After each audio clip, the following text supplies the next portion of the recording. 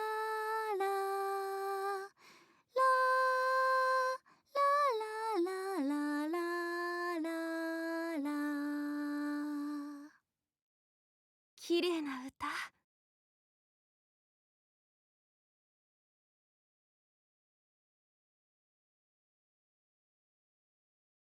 ラララララ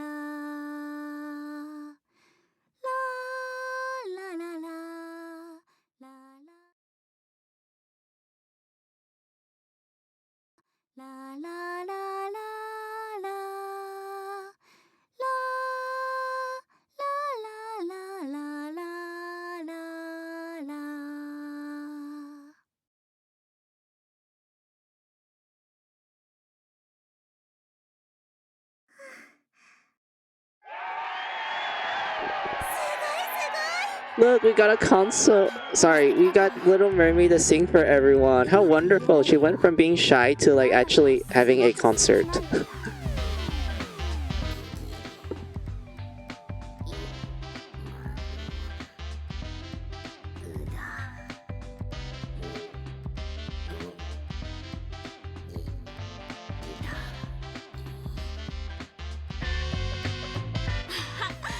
ジャックもとても気に入ったみたいだね。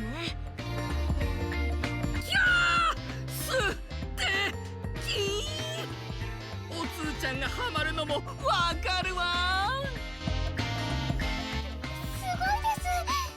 白雪なんかと比べ物にならないくらい綺麗な歌でした。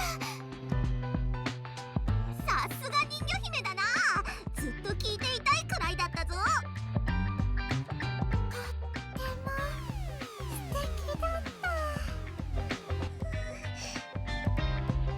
やはり姫の歌は世界一ですね。嬉しいけど恥ずかしい。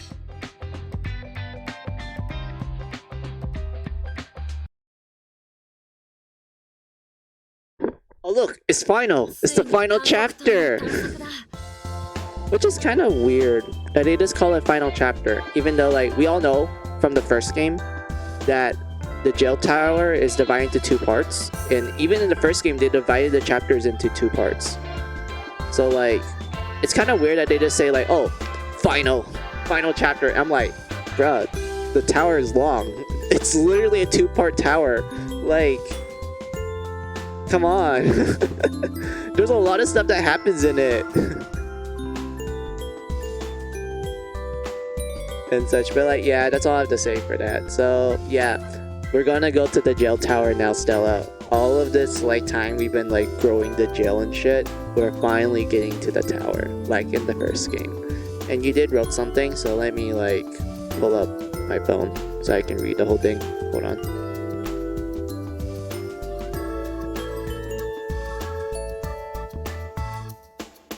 Out of all the Blood Maidens, the ones I could see actually being good moms is Alice, Little Mermaid, and Dummy as well. That character in finale, but hold on, buddy. I'm not saying Red, Sleepy, Snow White, Gretel, and Cinderella are great mommies. I think they would need a lot of help from Alice, Little Mermaid, Dummy, Mommy Miko, Mommy Kade, and the two other mommies before having kids. I feel like you're not wrong with that. I do feel like out of all the girls, Thumbelina and Alice, yeah, they're like good candidates for moms. Little Mermaid especially because like, you know, she's gentle, she's a nice girl and everything. I would argue like yeah, that's a good one as well. For Red, she's more like, you know, the older sister type character, which I do feel like that kind of translate okay to being like mommy material. Like, you know, Red can be like that one energetic mom that you see in anime and such. Like that's like one way you could see it. For Snow White,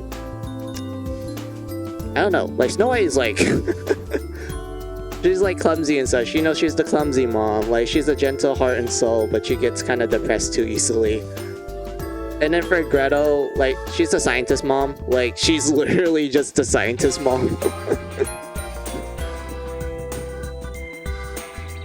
And such. Cinderella, Ojosama / self-esteem issues. I don't know, like I guess Cinderella is also like older sister material more than mom, because I do feel like Cinderella gets along with the younger members of the party. Like she's able to like, you know, get along with them, but also act as like an older sister figure towards them as well. And such. And then for Jack, well, of course he's gonna be dad. Like, come on, Jack would be a good dad. Osu, definitely mom / dad.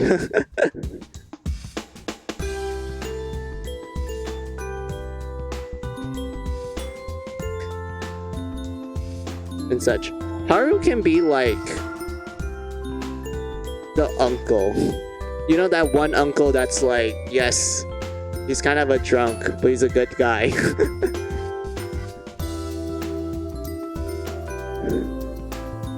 And such. There was also that one character in finale, like, you know what I'm talking about. I don't want to talk about that one because that's like spoiler stuff, but like for that character, I know like that one he explains he doesn't had kids, but he kind of wanted kids with his wife and such, but like I can kind of see him as like a dad, you know, he's like the stern type of one, but he's like, you know, he's nice to his kids, like, you know, he's like kind of like, oh hey, like an Asian parent kind of, like, you know, they're stern at first, but like, you know, they know that they're doing it because they love you and such. Like there's times when they can be gentle and everything and whatnot. So yeah, that's like one good dad candidate. Oh yeah, I remember he would be a good dad. Yeah, exactly. Like he did talk about like, despite the fact that he and this kid didn't, like, I mean, he and his wife didn't have kids and such, he does want to, like, you know, have one someday and such and everything. But yeah, like that's also a good one. But yeah, are you ready, Stella? We're going to the jail tower. これまで以上に気合を入れていかなきゃ。おはようおつーちゃん、着替え終わった？おはよう姫。うん、ちょうど終わったところだよ。なんだ残念。今日こそは慌てふためくおつーちゃんを見られるかと思ったのに。王子たる僕がそんな場面を姫に見せるわけないだろ。少し前に見た気がするけど。あれは突然のことで。おつーちゃん意外と照れ屋さんだよね。もうからかわないでくれ姫。そういえば姫、どうかしたのかい？さっき監獄塔をふと見たら先端がもう地上近くまで伸びてるんだなって。そうだね。このままうまくいけば本当にジェールから脱獄できるかも。ひょっとしたらこれが最後の戦いになるかもしれないよね。うん、そうであってほしいね。でもここから脱獄することも嬉しいけど、今も昔も僕には姫がそばにいてくれるだけでいいんだ。それで十分嬉しいんだよ。おつーちゃん、だからこれからも僕がしっかりとお守りいたしますよ姫。ありがとう。とっても嬉しい。そういえばジャックさんは？ああ、ジャックならすっかりアリスの部屋に馴染んでるよ。おつーちゃん、ちょっと寂しい？ここに来てからずっと一緒だったからね。寂しくないと言えば嘘になるかも。でもジャックの望みだからね。アリスと一緒にいられるようになってよかったよ。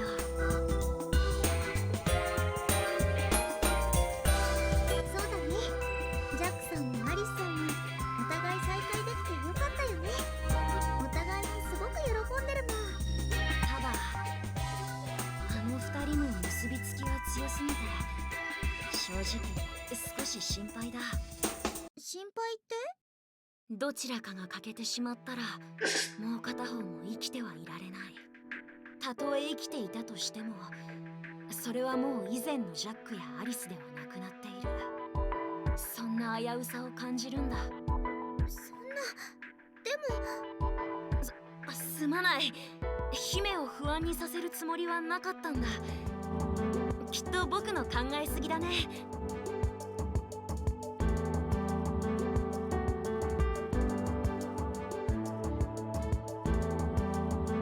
おつーちゃん？いや、なんでもないよ姫。おつーちゃんってば隠し事が下手なんだから。ジャックさんたちに自分を重ねてるでしょ。叶わないって思ってるでしょ。そんなことは。大丈夫だよ。気づいてないかもしれないけど、あの二人と同じくらいおつーちゃんも私のこと大事にしてくれてるよ。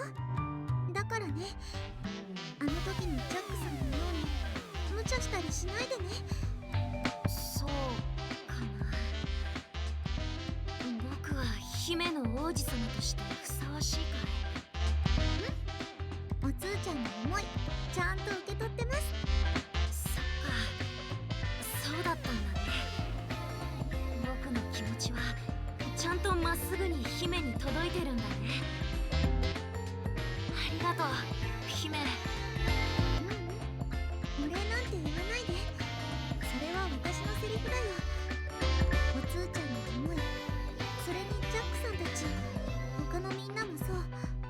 それぞれ形はいびつかもしれないけど、みんなが自分を幸せに思ってるなら、それが私の幸せなんだよ。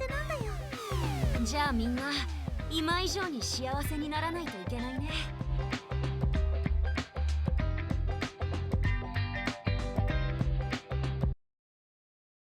よし、全員揃ったな。じゃあ始めようか。次の探索はみんなも分かってる通り監獄島内部の調査だ。いよいよ監獄島に乗り込むのね。残すところはってやつですね。さすがに今まで以上に気を引き締めないといけませんよね。恐れることはないぞ白雪姫。ここまで勝ち抜いてきた我らだ。うちの白雪はあんたと違って繊細なのよ。でもいいこと言ってる。ここまでみんな勝ち抜いてきたってのは揺るがない事実だしね。うん、みんなでここまで来た。大丈夫だよ白雪ちゃん。ラプンツェル、みんなと一緒なら怖くなんてないよ。そうですよね。みんなで乗り越えてきたんですもんね。今度だって大丈夫ですよね。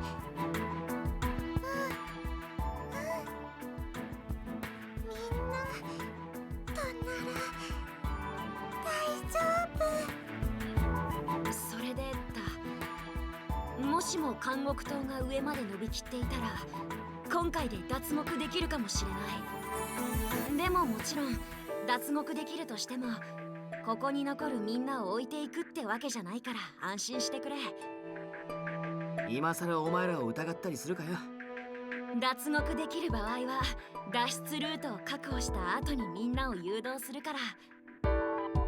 ちょっと待って、あのさ、太陽教団のみんなも。もちろんだよ親指。 Oh, Mama Kade is so proud of her babies doing well. 僕たちが把 Yeah, 握している人々は全員連れていく。 indeed she is. でもその前に考えなければいけないことがあるわ。謎のナイトメアか。ええ、監獄島にあのナイトメアがいないとも限らない。大丈夫さ。むしろぶっ殺して堂々と脱獄してやればいいんだよ。同感だ。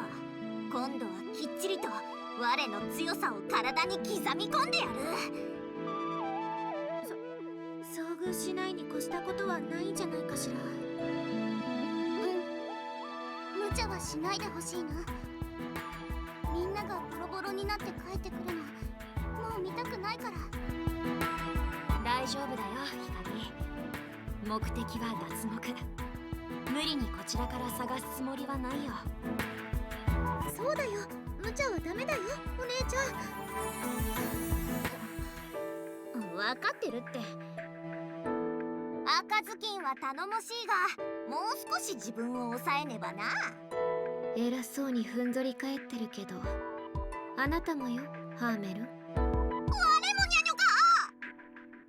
メルヘンやナイトメアを見るとまず飛びかかるのってあんたよね。赤ずきんもハーメルンもとても頼りにしてる。だからこそ自らを危険にさらしすぎないでほしいんだ。そうだぜ。傷薬や包帯がいくらあっても足りやしねえって光がいつもぼやいてる。そんなこと言った覚えないよ。もちろんいつも心配するけど。なら今回で終わりにして、これ以上心配させないようにしてみせるわね、ジャック。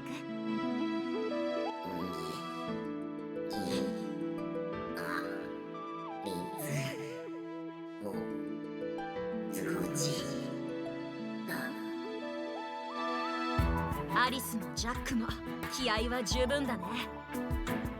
みんな出発にあたって何か不足しているものはないか。これが最後かもしれないならみんな準備は万端にしとけよ。なんなら悩み相談にだって乗っちゃうぜ。おいおい、どうしたんだ匠。いつになくやる気を見せて。そんなん感謝してるからに決まってるだろう。こんな俺がここまで Jack and Alice are ready to fuck up all the bitches. Hell the fuck yeah they are. 何言ってるんだよ、匠。それはこっち I の mean, セ to リ be フだよ。 fair, like, the fighter class line is broken in this game, so like, Alice, Hamlin, and Cinderella is like, yep, we're ready to kill everything. Jack, it's like, you know, he's support until he goes into Jack the Ripper mode. That's where how things really go down. 5人に出会えてなかったら私たちこそここまで来られなかった。だからありがとうってのはこっちのセリフなんだよ。おつーちゃん、人魚ちゃん。そうだな。確かにキコーラに出会ってなかったら我も勇者として旅立てなかったしな。ここに来なかったら様々な知識を得る機会を逃していたわ。それについては感謝するわ。ラプンツェルもここに来て楽しいしお腹いっぱい食べられるようになった。いつもありがとう。黎明がなくなってそれでもまだこうして人間らしく生きていられるのは皆さんのおかげですよ。いきなり押しかけたのに太陽兄弟のみんなを助けてくれて本当にありがとう。安心して暮らせる場所を築いてくださって本当にありがとうございます。みんなのおかげでいつも僕ぐっすり眠れた。右も左もわからない私に優しくしてくれてありがとうですわ。5人がいなかったら私はこうしてまた戦えていなかった。本当にありがとう。私とジャックを受け入れてくれた恩、絶対に忘れないわ。ありがとう。おいおい、オスよ。仲間なんだから当たり前だぜ。あの時おつえたちに出会ってなかったら僕らの命はなかった。こちらこそ感謝しかないさ。そうそう。それにハーメルンのおかげでこうして新たな住処が作れたわけだし。それにみんなが危険を冒してくれてるんだもん。私も頑張らなきゃって思うんだ。俺にできること全部差し出してもまだまだ全然感謝しきれないんだぜ。みんな感謝しかないね。今思うと不思議だね。あんな地の底で偶然5人に出会って、そしてハーメルンに遭遇して、それが今こうして拠点を作り上げるまでに至ってる。あの時のハーメルンはヤバかったよな。鬼ごっこを完全に履き違えてやがった。 Indeed, Alice, Cinderella, and Hamlin would end this whole game at full power. Jack would end the world, but Alice in seconds. I mean, Jack the Ripper is kind of a problem because of the whole like, hey, if 3 turns pass, it's game over. But that never happened to me. Like, I never encountered that. Let's see, I fucking love the wholesomeness of these games, but hot damn, I'm gonna cry again when we get to that. I'll cry. Don't worry, I felt sad when that happened too. Like, I honestly went like, oh my god. Why? もちろん他のみんなもだ。ここにいる誰か一人でも欠けてたら今こうして笑い合えてねって思う。だからよ。ああ、これで終わりにする。そのつもりで行こう、みんな。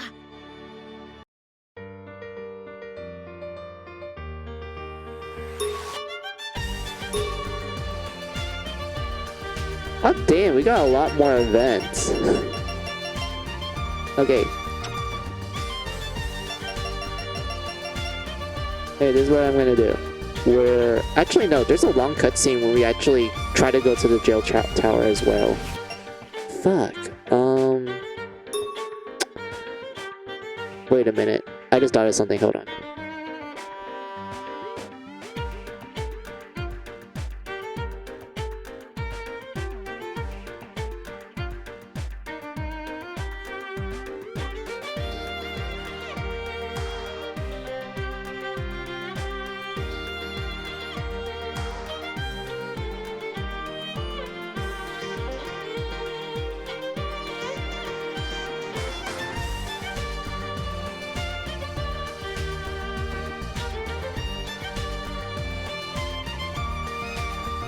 Nope, never mind. Oh well. Let's see, what else do you wrote down? Same here, honestly, yeah, but that's how you know you love these characters a lot. And I don't care what everyone says, they're all family now. Yeah, exactly. Everyone do feel like a family here. Wait, did we max out all of Alice's events? I'm pretty sure we did, since that's like...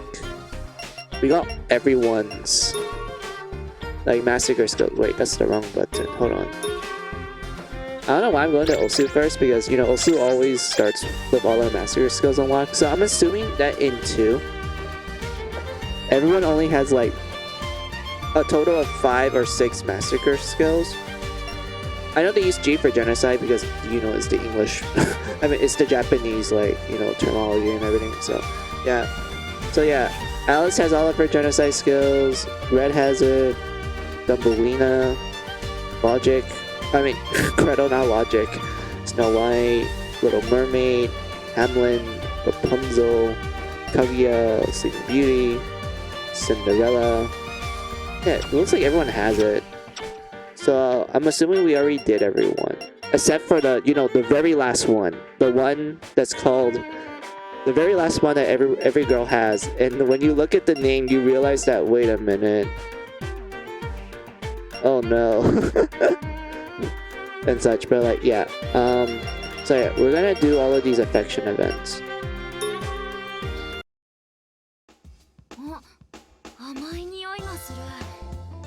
While that's happening, Stella, I am gonna take a bathroom and snack break and such, so I'm gonna let the scene play out.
Alright, I'm back.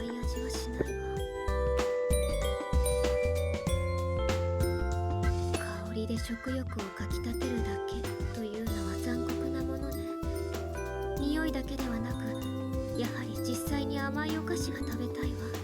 なんだか空腹になってきたわね。君って本能に忠実だよね。ありがとう。 Gretel didn't really think that dude, did she? 褒めたわけじゃないけど、どういたしまして。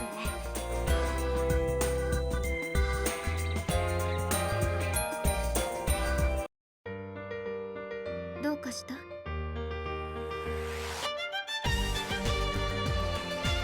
Oh yeah, didn't that nightmare show up and ran away the moment it saw both Jack and Alice? What does that mean? Well, who knows? Same old Gretel, yep. Now we're gonna go to Rapunzel. Alright. よしよし、いい子ですね。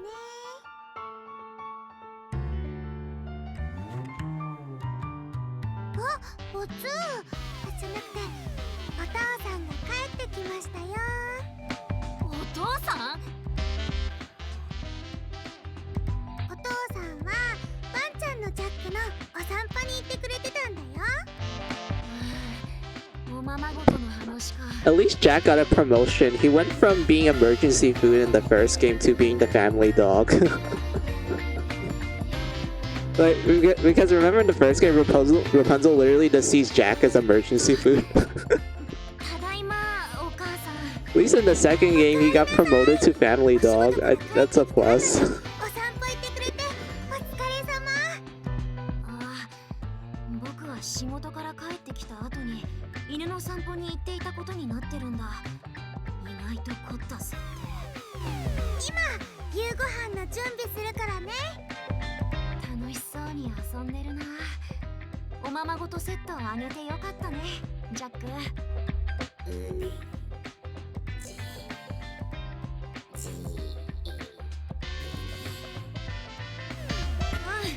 ラプンツェルが楽しそうだと僕たちも嬉しいね。ところで犬役だけど大丈夫？キャスティングに不満はない？ Crazy guess. We'll wait to see how it goes. Yeah, though I don't know if Jack likes being called a dog. I mean, Jack is like, it's fine. It's better than being emergency food. 赤ちゃんのお世話して。赤ちゃんの世話？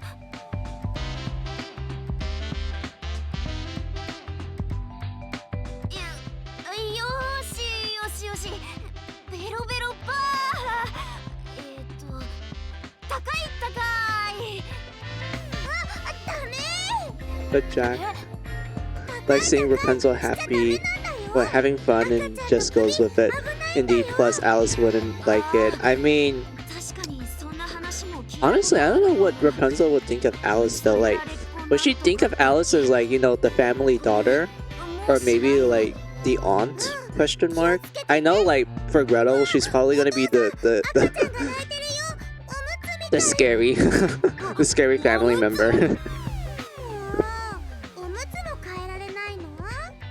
仕方ないな。お母さんに貸して。はい、すみません。はーい、おむつ変えましょうね。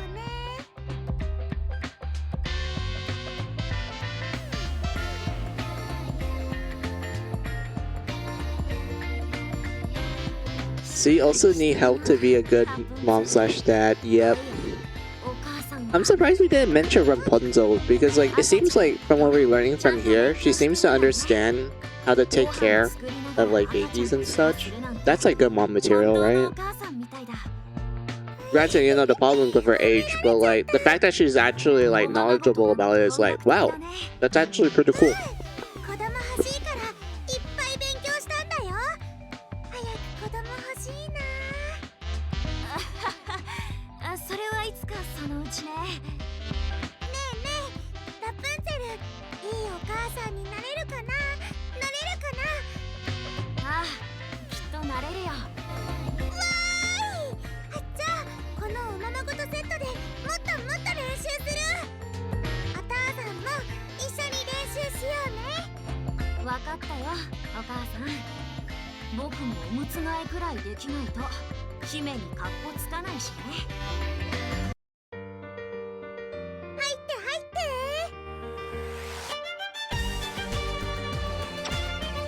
I think Rappy will be a good mom once she becomes older, as well as Pyre. Yeah, I do believe that too. Alright, the next one's Cinderella and Red Riding Hood. Alright, and then after them, we have these events. So I'm assuming, like this is me going by assumption. We did Gretel. We did Rapunzel. The next two is Cinderella. And Red Riding Hood. So I'm assuming that the next ones are probably going to be something like, oh, Hamlin and Kaguya. And then one of the events will be Audrey's sisters at the same time, because, you know, they all share the same, like, you know, items and such. And also, they're triplets. They're always going to be together and everything. So yeah, that's what I'm assuming is happening.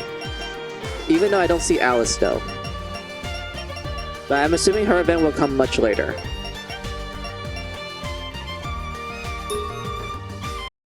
Wait.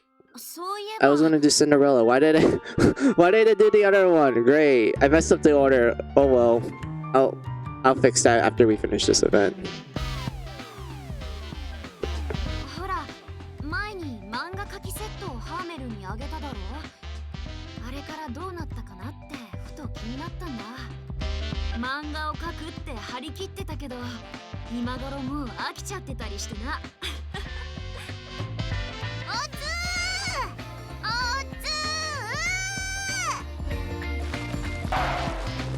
No, Alice, if you don't mind, I'll go off and cry a little. Okay, look, Stella. I don't know if she's actually in it. Maybe they pair it up to one of the other areas, because remember how, like, you just click on one of the events and then all of a sudden you just get, like, a literal series of events that leads to, like, me streaming for 6 hours like before. So I'm assuming that's kind of the case for Alice, but I could be wrong. I don't know. Like, what's this hope if that's the case? Oh my god, she drew manga. This is great. We need to see it. We want to see Hamlin's fan art. Let's go.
絵本や紙芝居という方法も検討してみるぞ。もちろん漫画の修行も続けるつもりだ。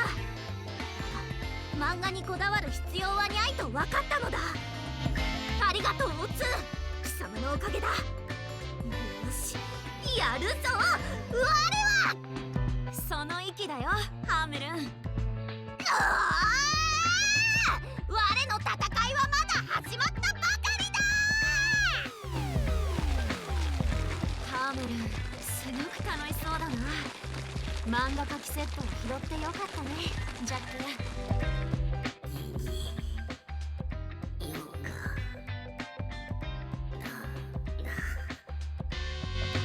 でも戦いはまだ始まったばかりってなんとなく縁起が悪いフレーズな気がするのはなんでだろ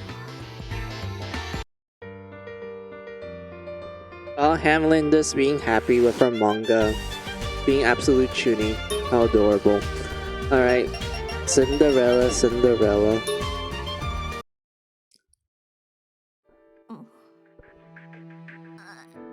なあさっきからシンデレラがめちゃくちゃムスッとしてるんだけどジャック理由とか心当たりあるか？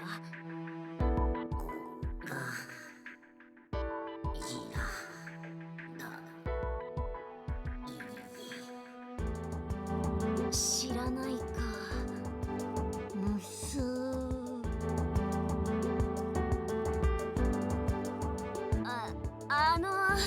シンデレラ何かあったのか？別に何でもありませんわ。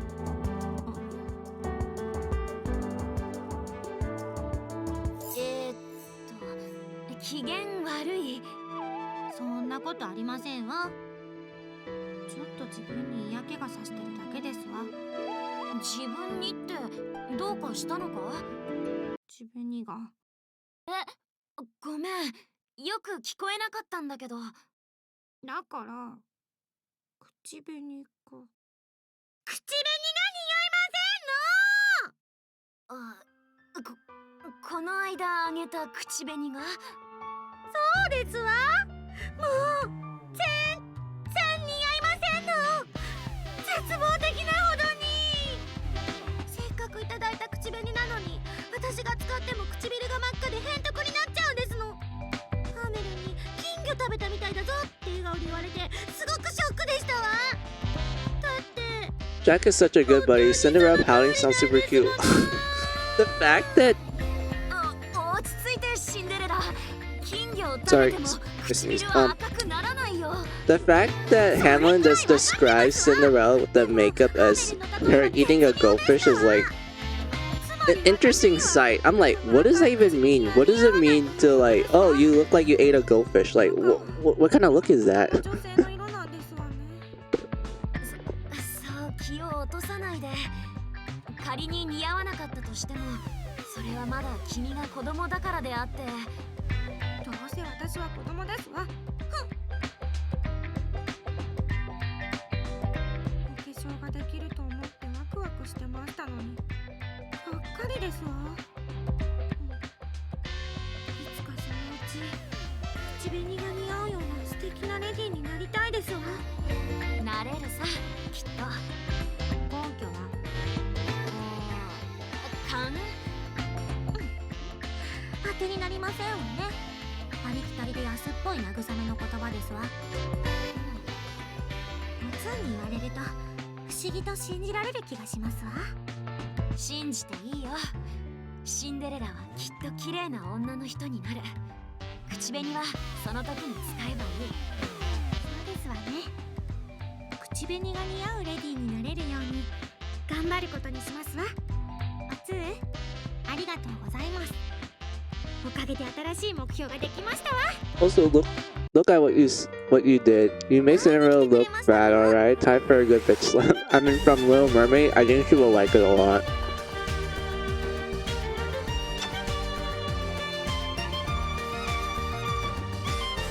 Alright, red time, let's go.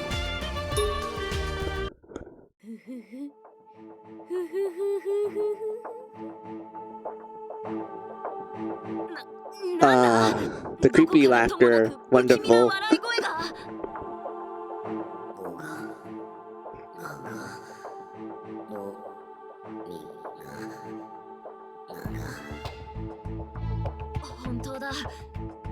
の隙間から聞こえてくるな。この部屋は赤スキンの部屋か。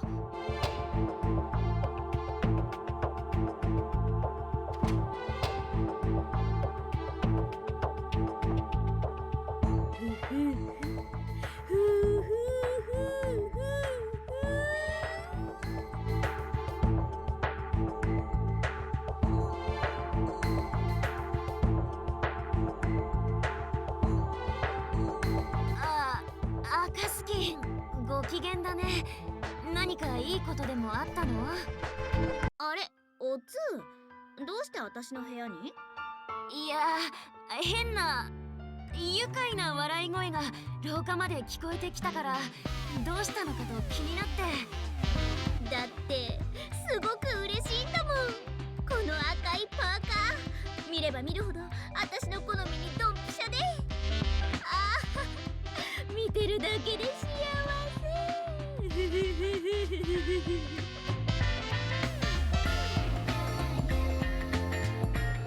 今ってさ、ほら何かと大変だって。 Oh, look at Red. She's so happy. Wonderful. True, giving Osu a bitch slap might turn her on. Yeah. If it's from Little Mermaid, definitely. このパーカーをくれてありがとう。おつーとジャックには感謝してるんだよ。どういたしまして。そこまで気に入ってもらえたなら僕も嬉しいよ。でもそんなに気に入ってるなら飾ってないで着ればいいじゃないか。似合うと思うけど。今はまだその時じゃないから。脱獄してもっと明るい気持ちで暮らせるようになったらこのパーカーを着たいと思うの。だから今は見るだけ。そっか、だから祭壇に祭り上げてるんだね。祭壇とか言わないで。変な宗教じゃないんだから。綺麗な台の上に飾り付けてるだけだよ。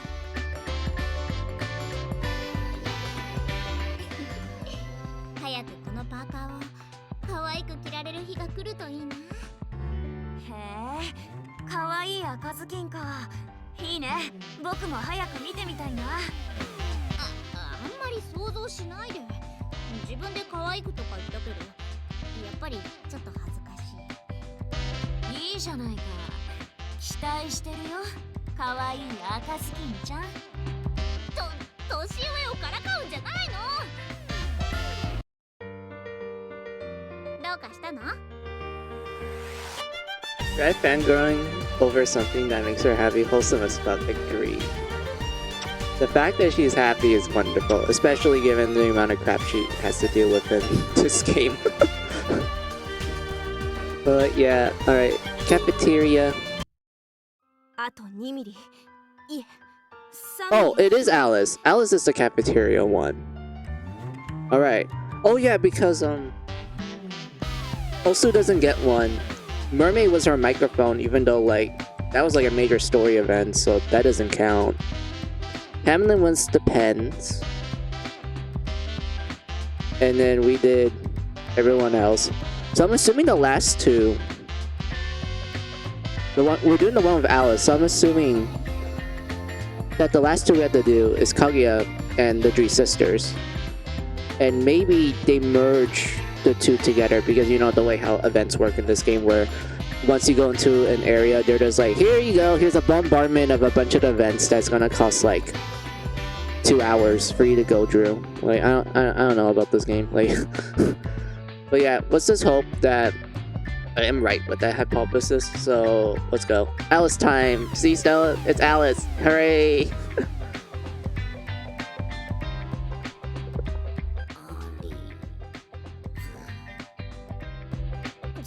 ジャック待って。あら、ジャック、おつーさん。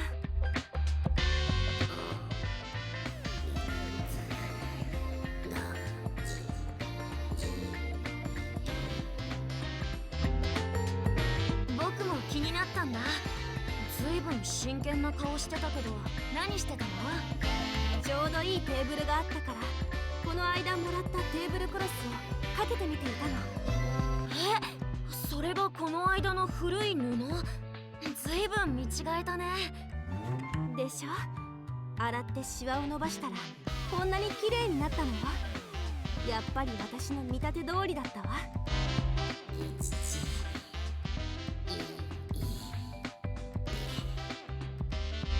あなたも良さを分かってくれるのね、ジャック。へえ、テーブルクロスをかけるだけでだいぶ雰囲気が変わるんだね。ただのテーブルがいつもよりおしゃれに見えるな。この端っこの布の折り方とか凝ってるよな。待って、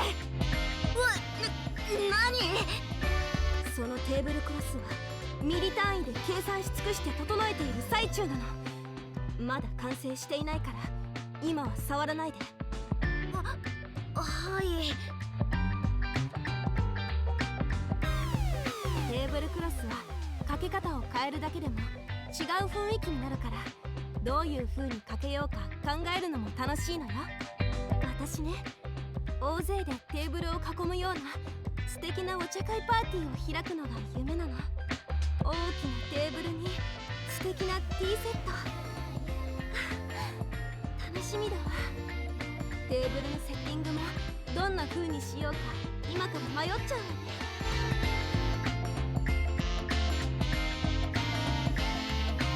今のうちにたくさん迷っておけば本番もきっと上手にできるね。ありがとう。いつかお茶会パーティーを開くときはおつーさんとジャックも他のみんなももちろん招待するわ。すごく賑やかになりそうだね。みんなでワイワイやれたら楽しいだろうな。お茶会パーティーには美味しいお菓子も用意したいわね。その時はグレーテルにお菓子を全部食べられちゃわないように気をつけないとそうね。できればお茶もお菓子もみんなが満足できるくらい用意できれば一番いいんだけど、でもお茶会パーティーを開ける頃には今と違ってきっと何でも揃えられるでしょうね。うん、きっとね。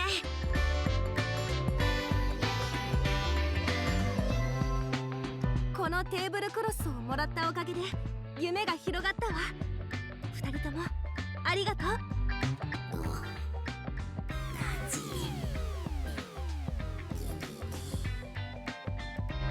喜んでもらえてよかった。いつかみんなとのお茶会パーティーに招待してくれるの楽しみにしてるよ。ええ、期待していて。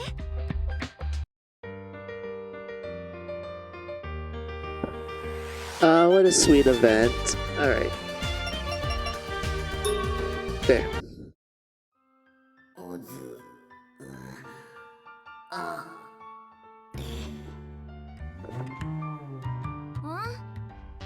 ああ、親指たちか。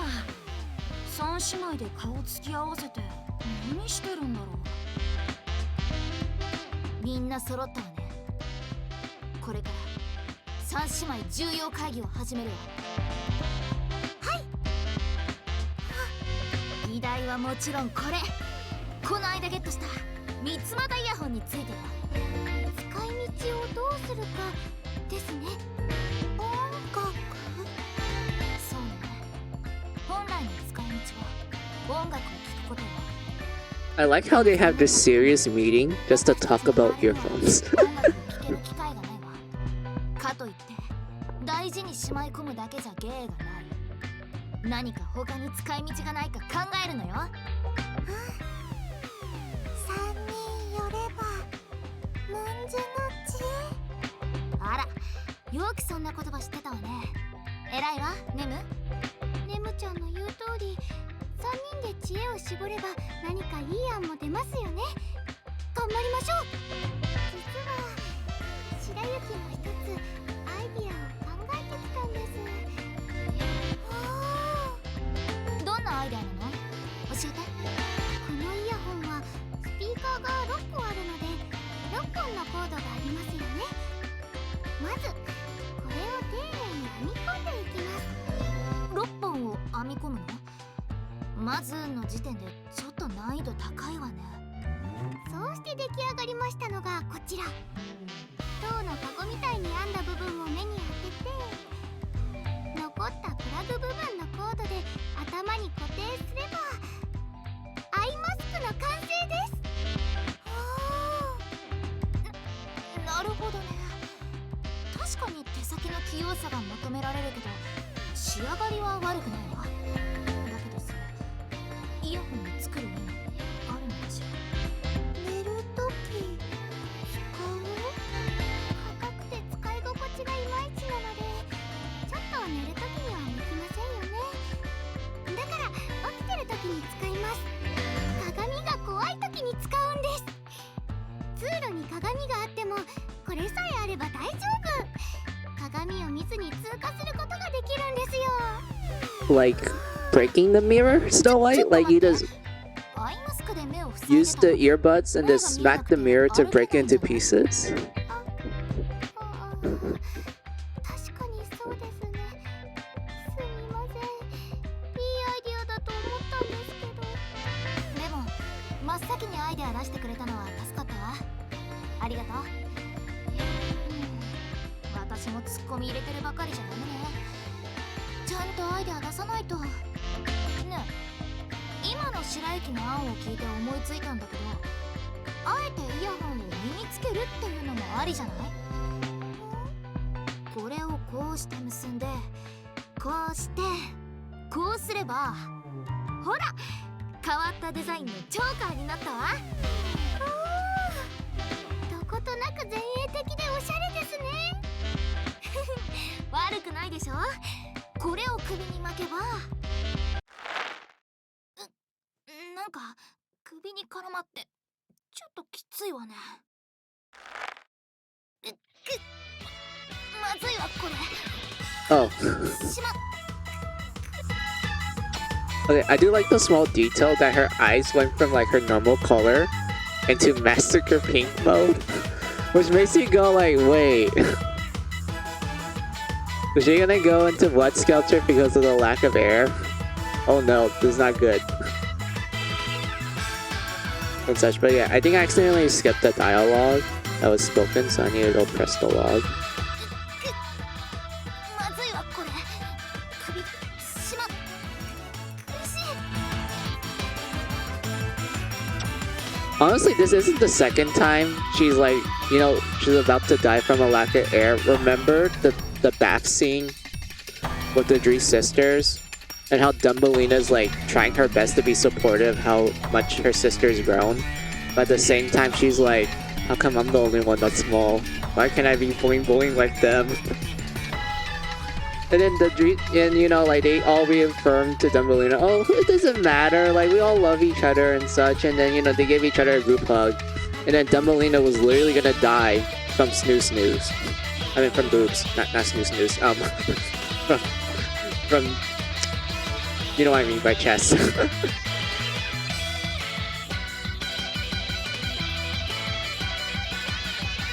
And whatnot. She wanted to end herself at that point. I mean, like, she was kind of like in this depression mode. She's like, oh my god, why am I the small one? I'm the oldest. Like, it is true, she is the oldest, but still, she's like, oh my god, why? And whatnot, but yeah, let's go on.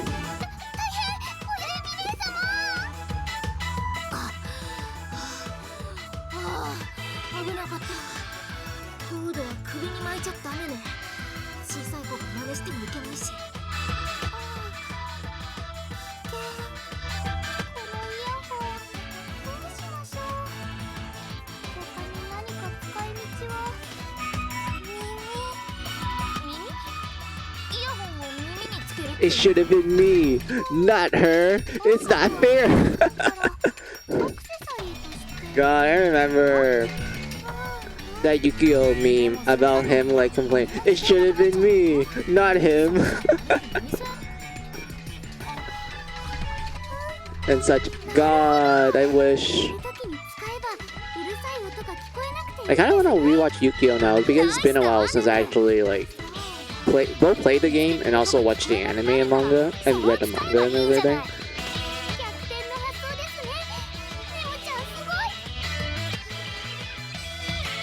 Oh, that had me dying for a good while. Yeah, I remember that. Like, okay, it makes sense in context. Like, you know the context of it. But like out of context, especially in meme format, you're just like, what the guy? What? そうですね。割と雑音が聞こえますね。あと寝る時に使うにしても3人一緒に寝てないと使わないという。下手に寝返りが打てなくて、ちょっと眠りづらいですね。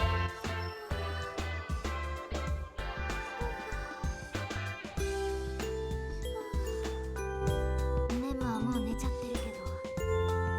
はあ、すごくいいアイデアだと思ったんだけど、耳栓にするにはちょっと無理があったわね。やっ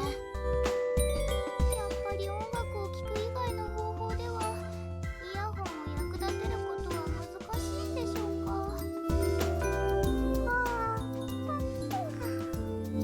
あ、起きた？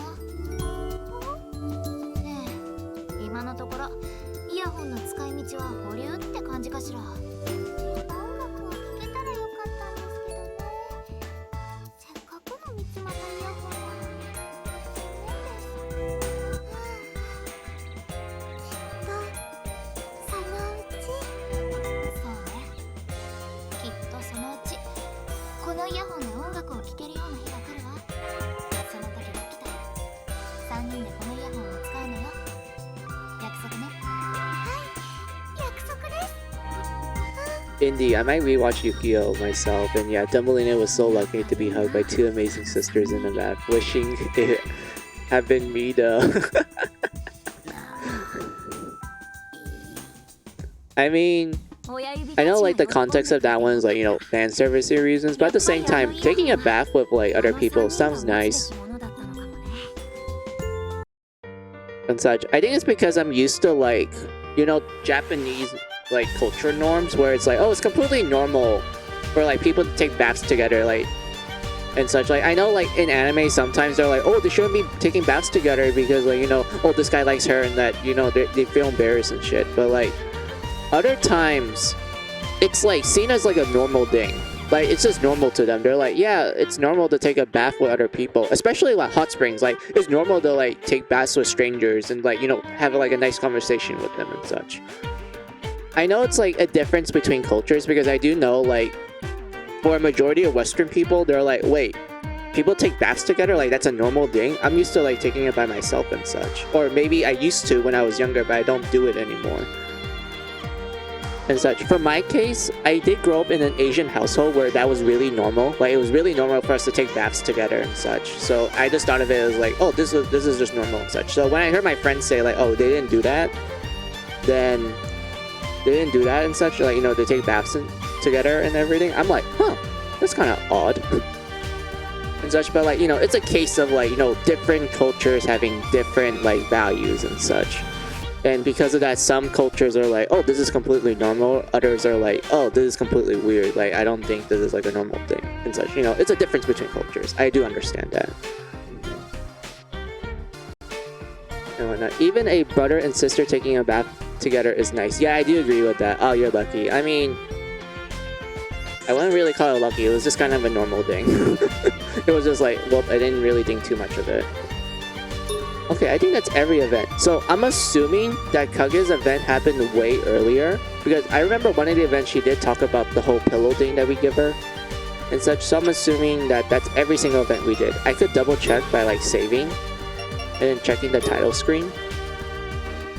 So let me do that real quick and then we can like, you know, do side quests and tackle the tower and such because, you know, we're in the final chapter. Might as well do all the final preparations.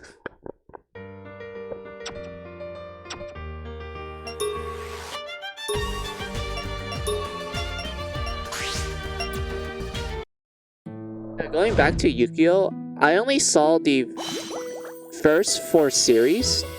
Like, you know, the original Yukio, GX, I do like GX a lot. I love 5Ds. Like, 5Ds is like my favorite one. And then we were Zaxo, where I kind of wasn't a huge fan of. Like, I thought the first half was boring, but the second half was like great.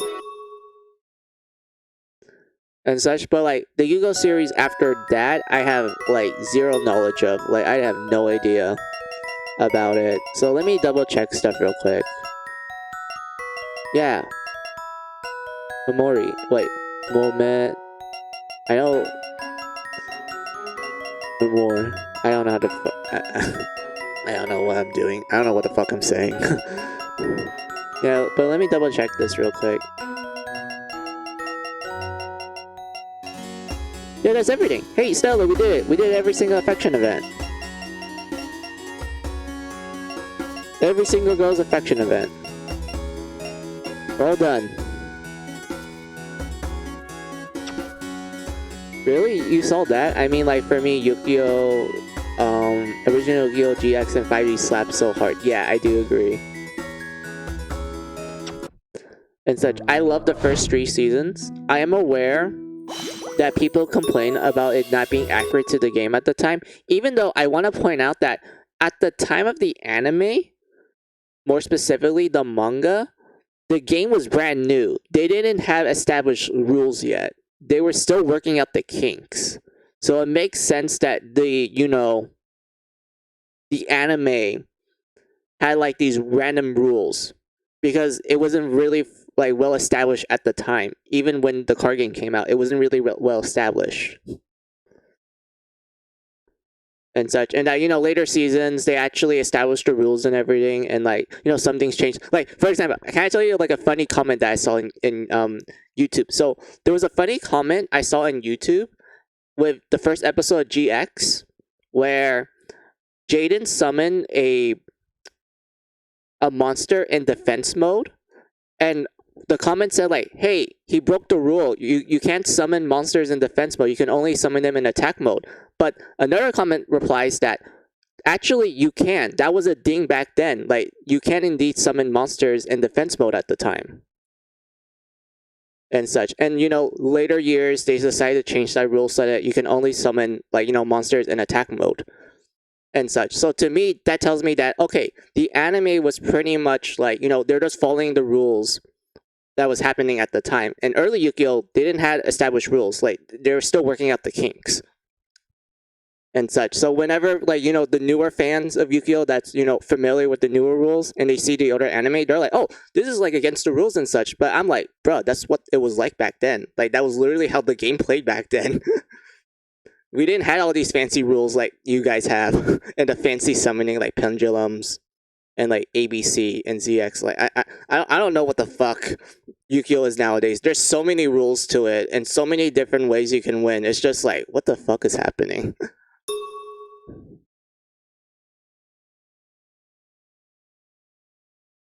And such. But like, I'm glad that you laugh at it, Stella, because like when I saw that comment, I was like, yeah, that was a thing back then. Because here's the thing, like I got into Yu-Gi-Oh! Around GX time. So I was actually familiar with that rule. Even the Yu-Gi-Oh! Games that came out during that time, that was a thing. I didn't know that they changed it by the time this comment mentioned it and such.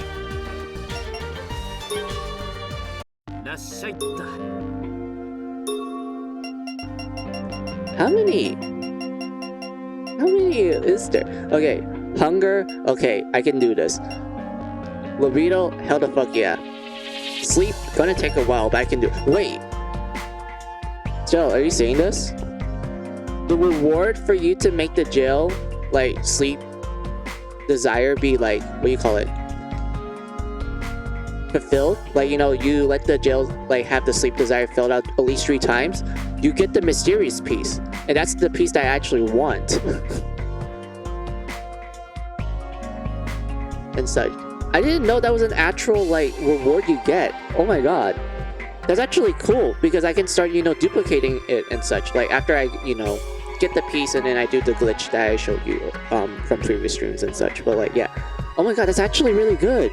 I didn't know this. I played this game once and I did all the quests, but I didn't know this was an actual reward you get. That's actually cool. And such. In real life, Yu-Gi-Oh! Is so unplayable. I don't understand a straight thing. I miss the old days when we got the OG series. Okay, I want to tell you this. I feel like Yu-Gi-Oh! Became unplayable to me once we get to Zaxo with the whole XYZ summoning. Because, okay, at least that one made sense. That summoning method made sense to me. That's just a more complicated way of oh, you need to sacrifice this one monster to summon a higher star monster. That made sense to me. It's just a more complicated version of that. But the rules afterwards with the whole pendulum summoning and shit, I didn't understand a thing. I was like, what the fuck is this? And why does this card is divided into two and it merges together to form like some kind of mecha card? Like what the fuck? Like I didn't understand any of that. And such, but yeah, okay. This is gonna be kind of a, since we did all the affection events, I will make the rest of the stream be like us doing side quests, because I feel like that's like a great way to like round things up, so I can do like the next 2 streams. I am planning on making the next 2 streams be kind of like the last 2 for Mary Sculptor 2 and for the game itself. Then we, you know, I read the prequel novel and such to make like a reading stream and such. But like yeah, for the game itself, I am planning on doing like 2 more streams and such to cover like, you know, the first half of the jail tower and then the second half, aka, you know, the good and bad ending. I mean the bad and true ending and such. That's what I'm planning on doing. Like that's like my plan and such. But like yeah. So right now, the rest of the stream, side quests. Let's go. I check out when we got 5Ds. I like Yugi. And I was like, Yugi, what the heck are you talking about? Alright, awesome, can't wait to see that. Alright. So let's do the side quests. And then after we finish the side quests, that's why we'll end stream and such. But yeah. And also, I do want to like unlock the shortcut to the jail tower so that we can get like a good head start.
Oh. The enemy was faster than me. Oh yeah, it's because I added the jail trials that, you know, increases the, that decreases everyone's, like, agility and such. But it's not that bad.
よ。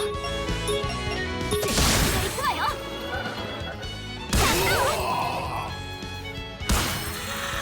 What? The flower still is it still alive? Oh my god, that's funny. 手加減なしだ。やらせて。いっけー。ダメ。なんか。いい調子よ。やってやる。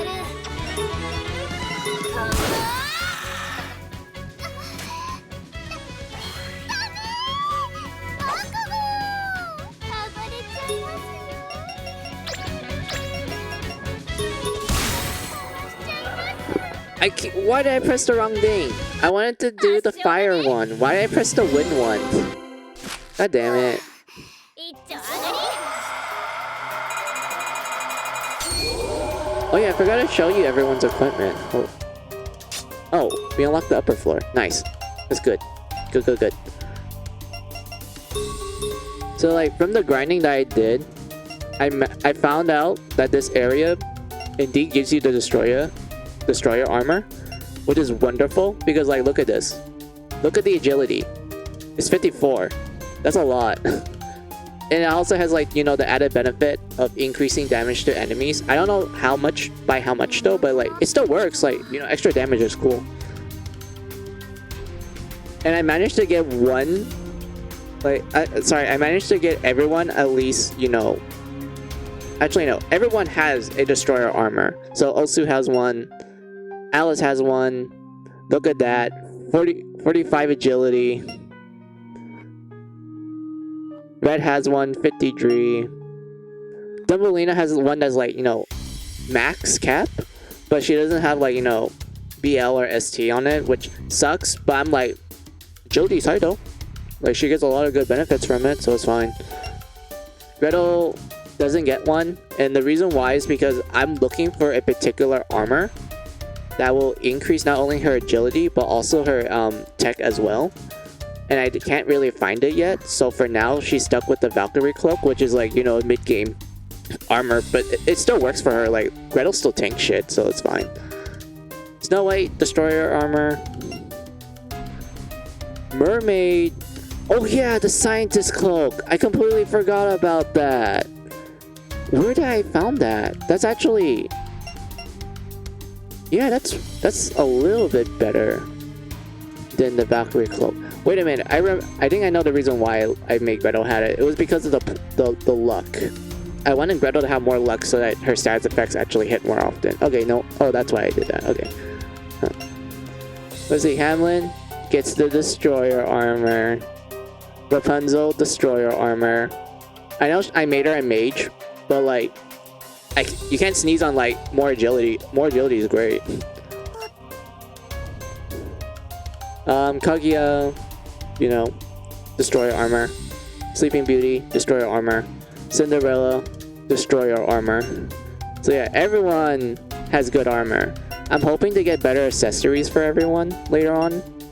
Especially, I do want to replace this one because like, I know it gives also like a lot of defense that literally makes her like super tanky as hell. Like, look at this. Like, look at Osu's defense. If you compare it to everyone else, Osu has the highest defense. Like, she's almost like 300 defense.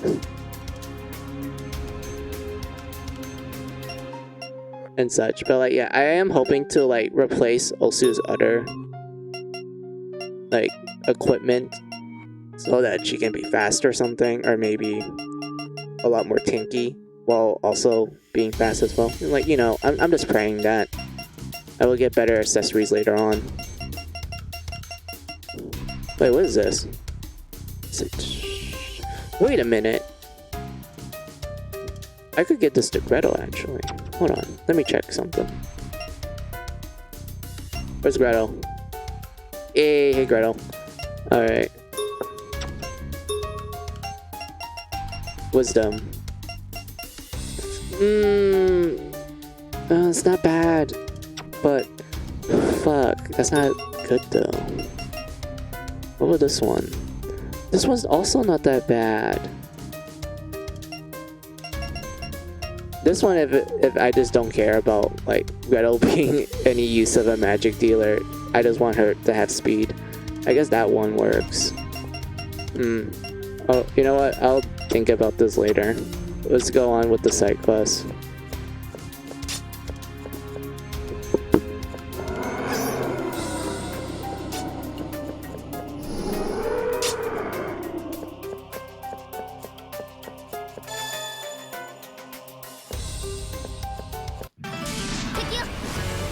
Oh, that's the entrance to the jail tower. Huh.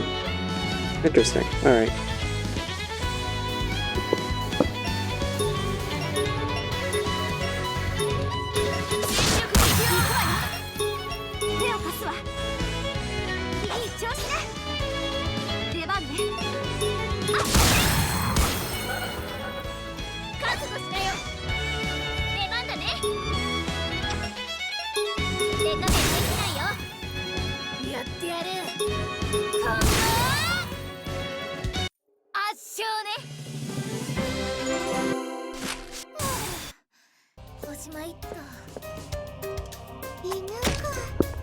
Alice looks so good. Yeah. Oh yeah, I did experiment with like Gun Alice, and so far Gun Alice is pretty good because of the whole like, you know, guns can like hit targets from the back row. It doesn't get like a damage reduction compared to like melee weapons. So because of that, I was thinking about like, for one stream, I always make Alice use guns, and you can just see her like absolutely one-shot shit. And then I'll do like another stream where I'll show you like how I ended like the game, like what my team setup was when I played Mary Skelter 2 for the first time and how I beat it and everything and such. But like, yeah, sounds like a good idea. It'd be interesting to see. Well, I think it's gonna be interesting to see, but oh well.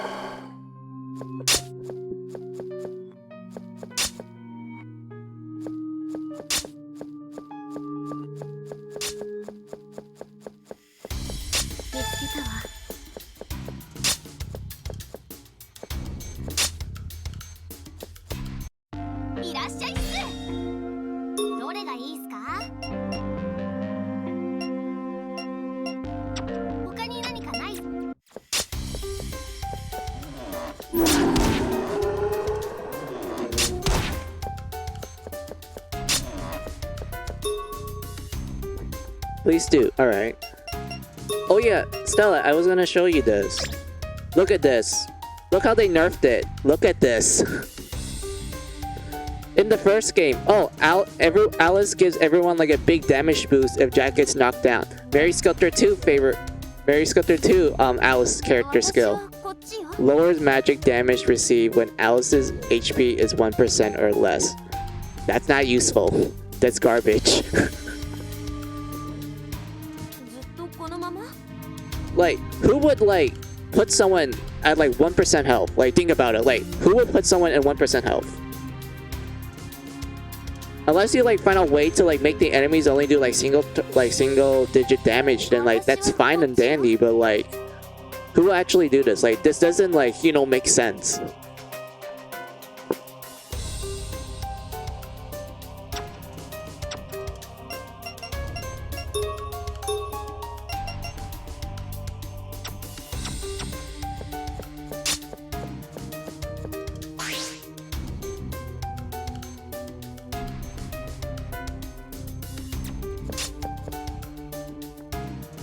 You'd be a heartless monster putting everyone in 1 HP. I mean, unless there's like a mechanic where like, you know, the lower HP someone has, the more damage they do. So it's like, you know, good for like those type of builds and shit. But for like Alice's case, it's like, oh, I just make everyone tankier. It's like, who would do that? Like, that doesn't make sense.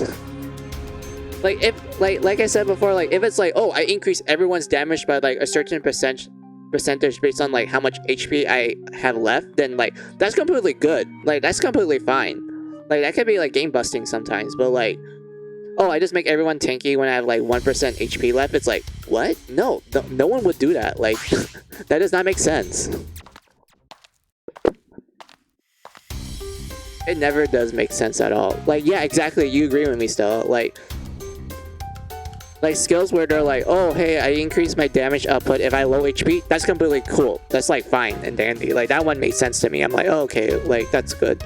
But like, oh, tanky based on like how much HP I have left. Wait, what? No? That is like, no?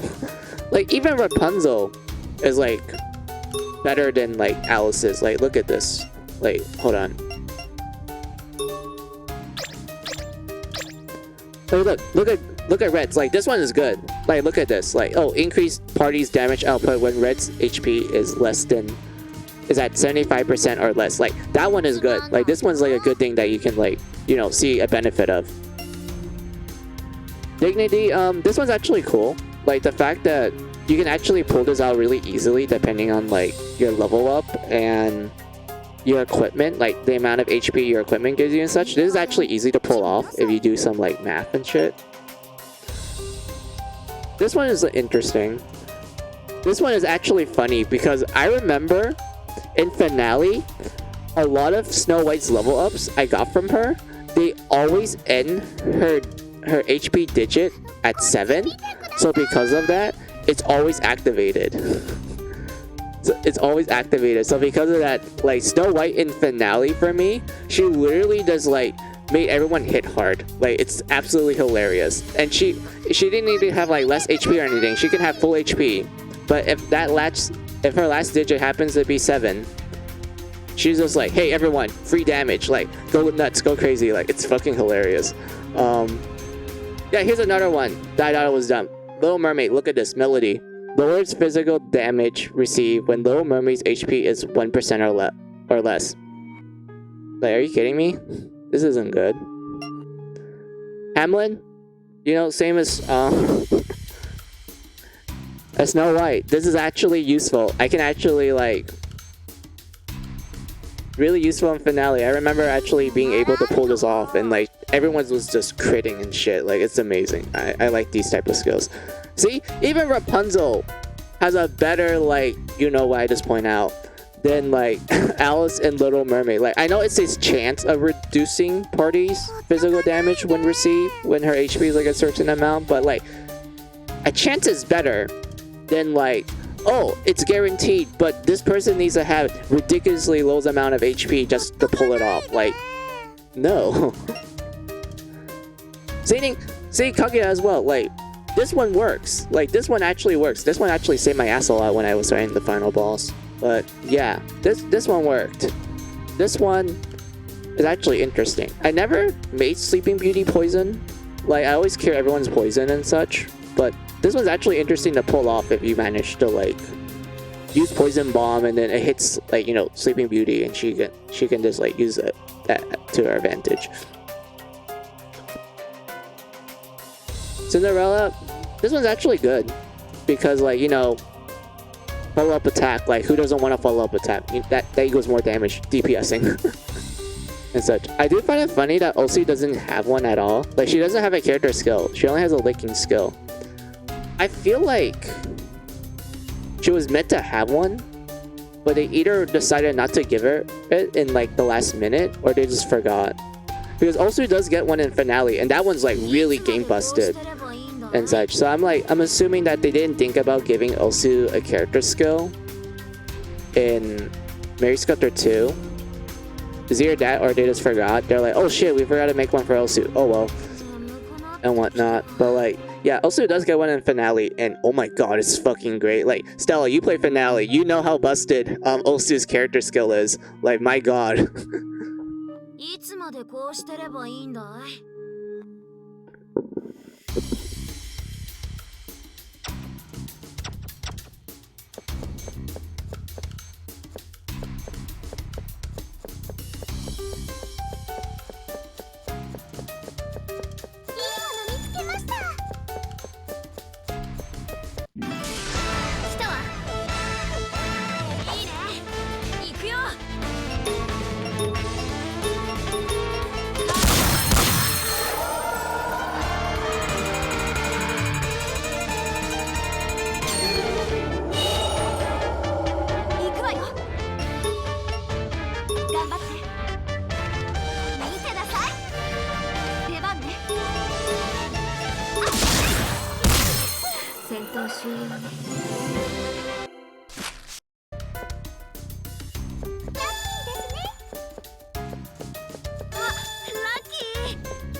しら。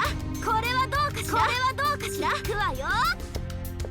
行くわよ。行くわよ。これはどうかしら。You can probably tell by me spamming rabbit jump. It's like my favorite map skill in 2. Like, I love it as much as like Mary Reversal because of how funny it is to progress through the map like that. Like, it's so hilarious. The fact that it's like, you know, you jump 5 spaces is like amazing if you ask me. Like, it does help you out if you want like extra distance from the nightmare. If you're like, oh man, I just need like 2 more spaces away just to get away from it. Just press on the rabbit jump and then you just fly in.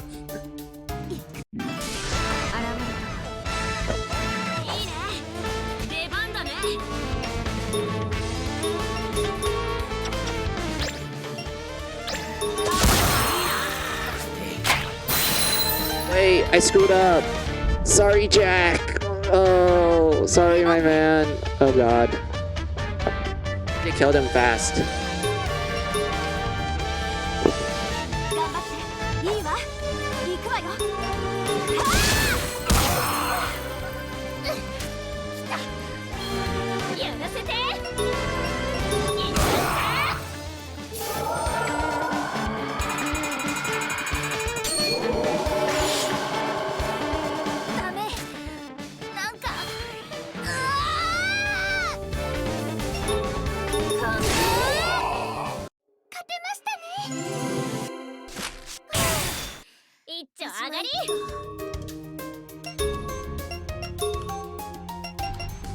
I kind of want to change Dumbelina for someone else.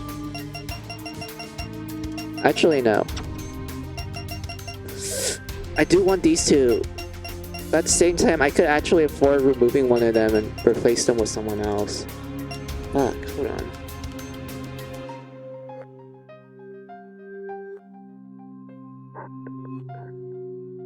Wait, you know what?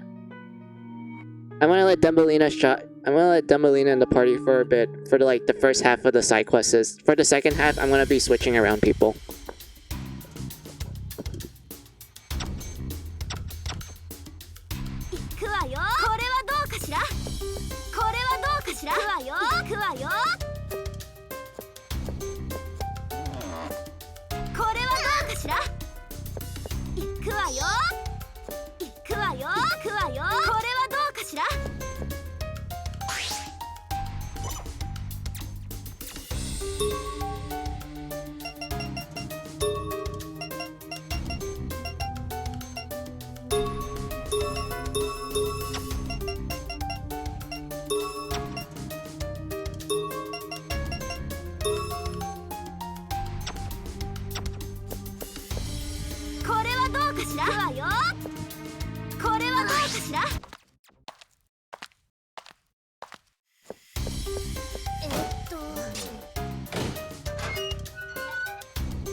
What was the bug enemy? It's a purple now. And it has a like rhinoceros beetle horn. I mean, we've already seen this before, but like, I do find it weird that in the first game you can tell they're insects, but they don't have like an insect like head. But in 2 they're like, oh hey, it was actually give it insect properties and such. But like, yeah, more insect properties. I mean, it's cool.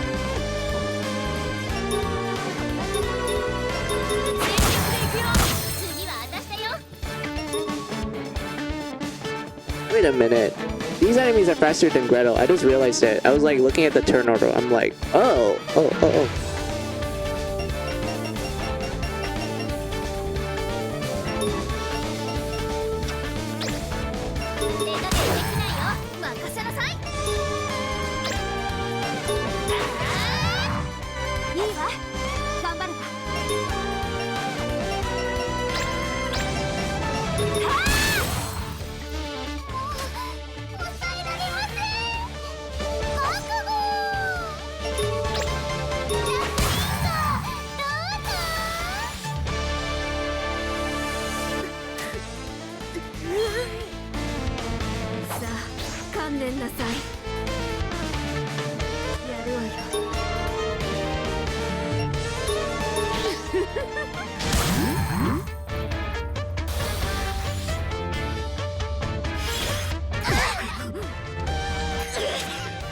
Hey, dumbass. Your charge didn't do shit.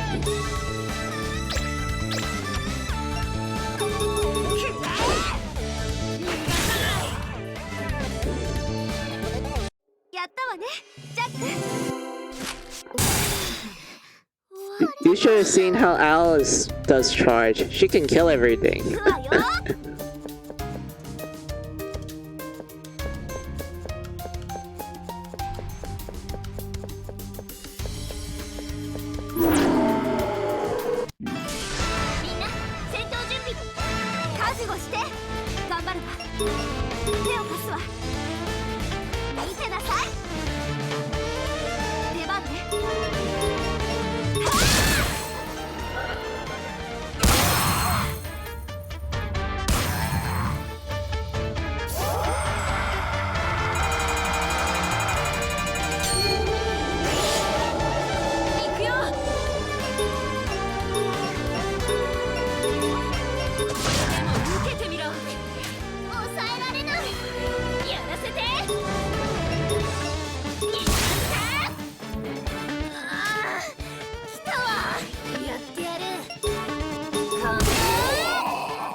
戦闘終了ね。もっと強くならなきゃ。強くなれたわね。照れちゃいますね。一丁上がり。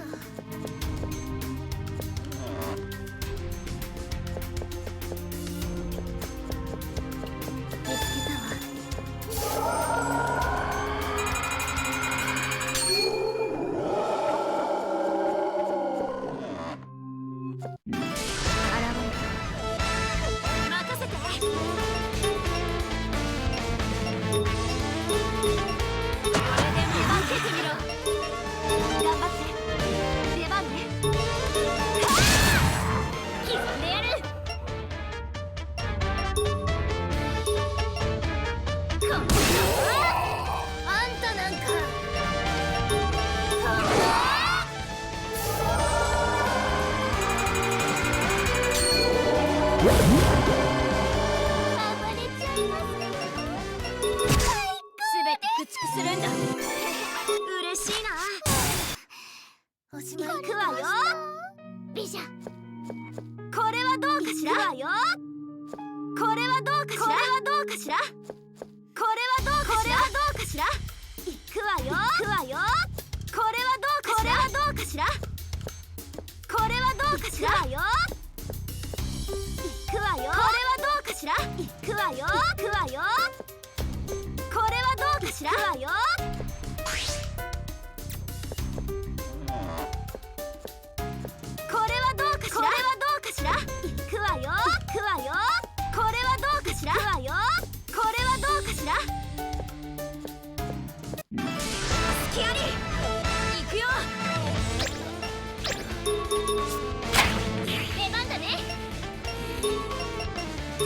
任せなさい。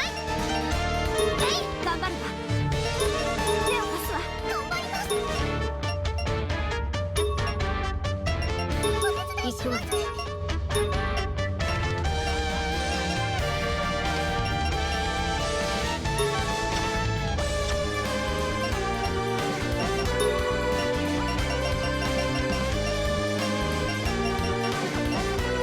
もう少し待ち。行くわよ。当たって頑張ります。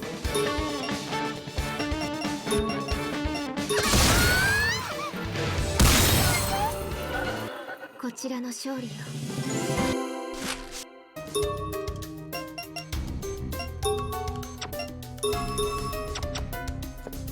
行くわよ。これはどうかしら。これはどうかしら。行くわよ。あ、ラッキー。見つけた。ラッキー。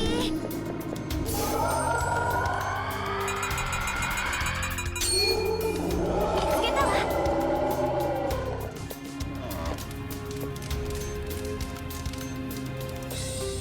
アイテムゲット。見せてあげる。見つけたわ。来たぞ。行くわよ。頑張って。泣き笑け。来い。ここからが本番だ。ここからが本番だ。戦闘終了ね。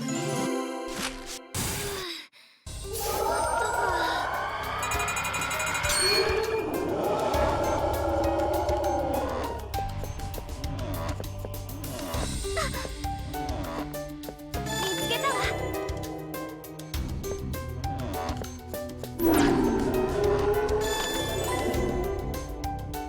アイテムよ。I just realized something. This entire area, like all the treasures we got from it, is just giving us a bunch of gel pieces for like, you know, for the blood crystals and such, which is like nice and everything. But I'd rather have like, you know, the all blood crystals, you know, like the pieces that are like, oh, if you land on this one, you get like 15 of all like blood crystals and such. Like I prefer that one over like, oh, here's one for like that like for that particular like blood crystal you're looking for and such. Like I do know like there's like a benefit to having like one particular one, since like, you know, it costs less to like put copies of it and such, but I prefer having the all blood crystals ones, because like that one's more like a convenience. It's like, oh, I get extra ones on the side. That's cool.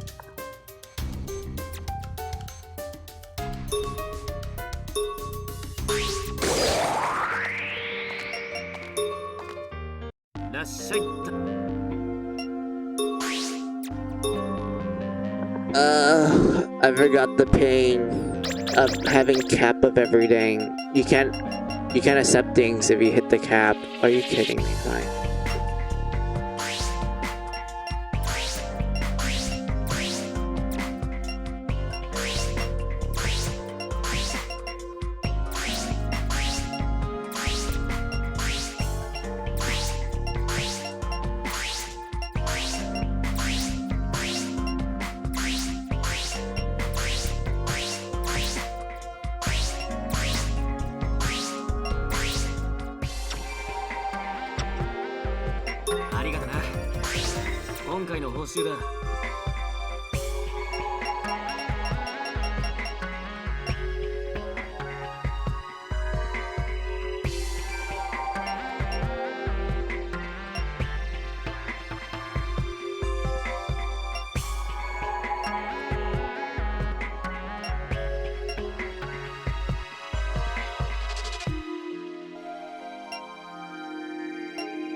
To the temple we go.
談しよう。任せて。これでも受けてみろ。出番ね。手を貸すわ。出番ね。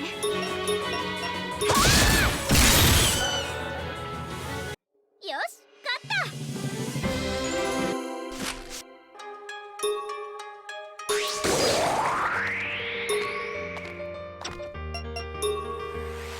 らっしゃい。ありがとな。今回の報酬だ。 That was easy. Alright, I'm gonna... Let's see, we have 1, 2, 3, 4, 5, 6, 7, 8, 9, 10, 11, 12, 13, 14. Okay, we have 14 quests, so... I'll save these when we tackle the jail tower. These 3 right here. Actually, no. These 4 right here. I'll save it when we tackle the jail tower. For the next stream. This one I could actually do, like, right away. The rest, I'll do it in this stream. And then after that, I'll end. Alright, downtown. 気をつけて行ってこい。すまない。私的なことなので、本来なら頼むべきじゃないのかもしれないが、ちょっと困っていてな。それはいいけど、困ってるって一体どうしたんだ？いや、実はどうにも視力が落ちたようでな。メガネが出が合わないんだ。視力が落ちたって大丈夫なのかい？日常生活を送る上では問題ない。ただ、研究の時に少し不便でな。それで君たちにお願いしたいのは、メガネのレンズを探してきてほしいんだ。それはいいけど、持ってきたものが度が合うとは限らないよ。そのあたりは大丈夫。 Good idea. Yeah, that's what sorry, that's how I was planning on doing the side quests. Because I'm pretty sure we're not gonna get any new ones later, so like this is good. わかった。ちょうどいいのが見つかるかどうかはわからないけど、探してくるよ。すまないな。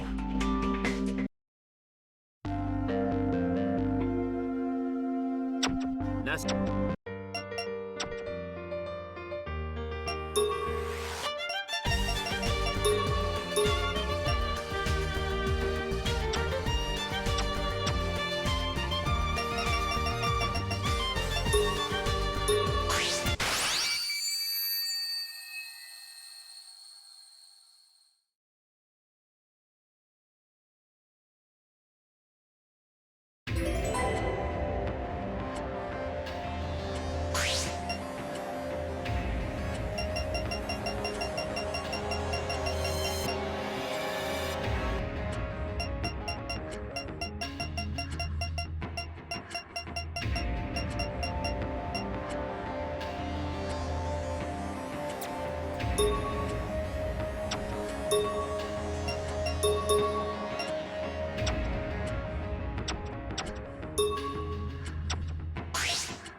しろ。行くよ。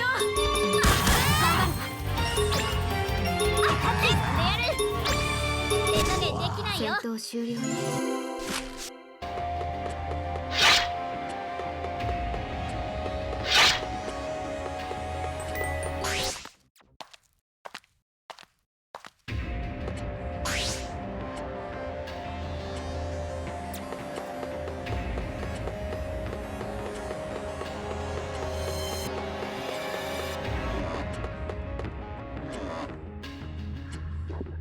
Okay, I think I commented on this the last time I went to the downtown, but I do like this like literal creepy hallway of like dresses.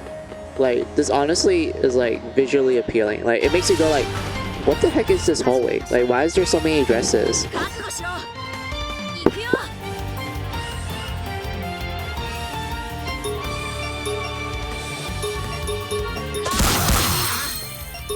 手を貸すわ。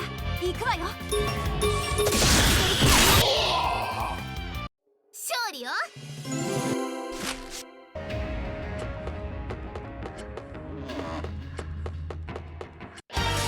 戦闘開始よ。いいね。出番だね。任せて。行くよ。手を貸すわ。覚悟して。出番ね。やったわね、ジャック。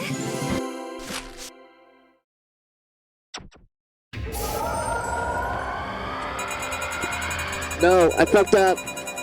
I fucked up. I skipped it. No. Oh god. Okay, I'm assuming what I skipped was pretty much Elsie saying like, "Oh, I found the lens that Isuki needed and whatnot." Oh my god. Why did I fuck that up? Oh god. Wait. Will it be pulled up in the log if I were to go back to home base and like, you know, start the conversation of turning the thing in? I want to see if it brings it back. ありがとな。今回の報酬だ。頼まれていたものを持ってきたよ。It did! Alright, good. Oh my god. メガネのレンズってこれかな。ちゃんと度が合うといいんだけど。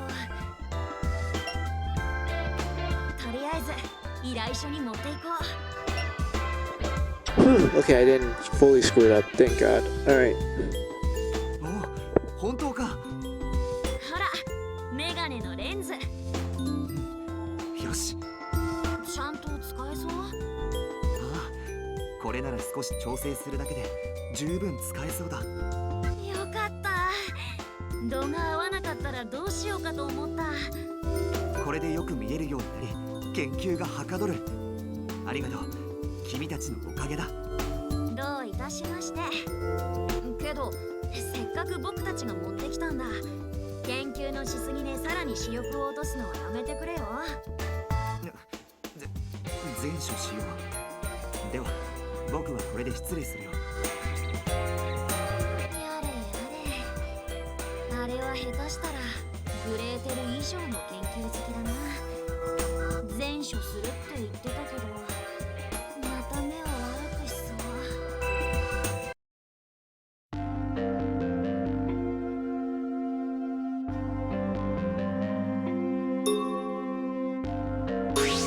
気をつけて行ってこい。花を持ってきてほしい。ああ、こういう感じの花だ。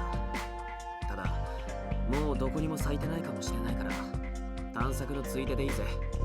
探索のついででいいなら構わないけど、でも花なんて意外だね。柄じゃないのは分かってるよ。まあ何に使うかはわからないけど、見つけたら取ってくるよ。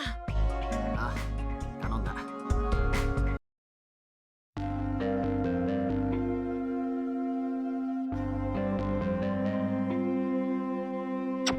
よし。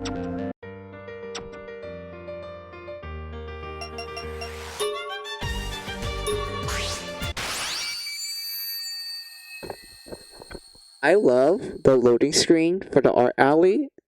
I really wish I know how to rip game files so that I can like look for these loading screens and I could like, you know, repurpose it for like my stream layout like I did for the first game, because someone ripped the, you know, like someone ripped the files of the first game loading screen, so that's how I was able to do my stream layout back then. But because of like no one doing Mary Sculptor 2 yet, I literally can't like, you know, use the loading screens and such. So because of that, I have to like set up with like something else.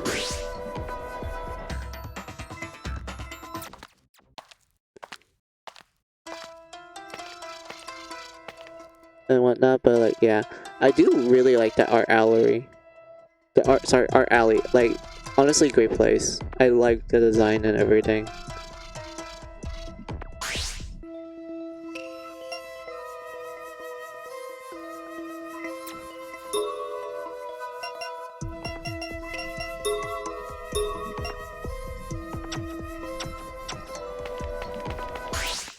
That's a shame. Yeah, it is. I don't know how to rip game files, so because of that, like, that's something that I can't really do.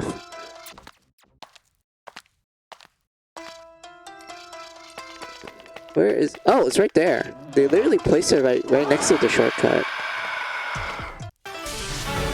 戦闘開始よ。出番だね。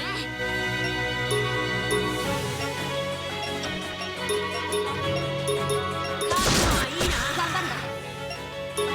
頑張って。出番ね。絶対していくわよ。ジャック、見ててくれた？聞いていた特徴と一致する。多分これが守が言っていた花だね。よし、いくつか積んでいこう。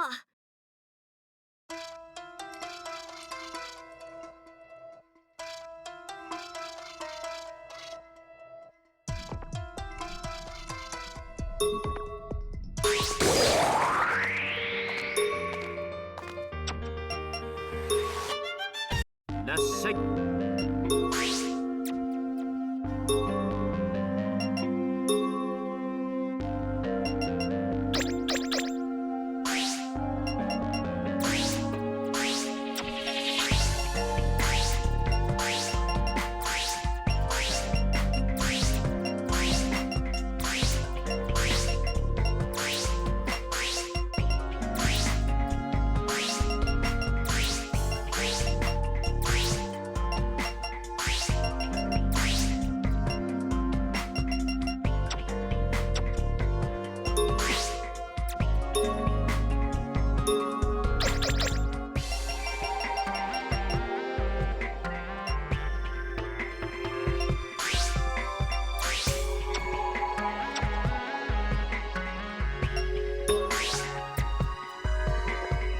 Wait, oh, it's not the blood crystal. It's the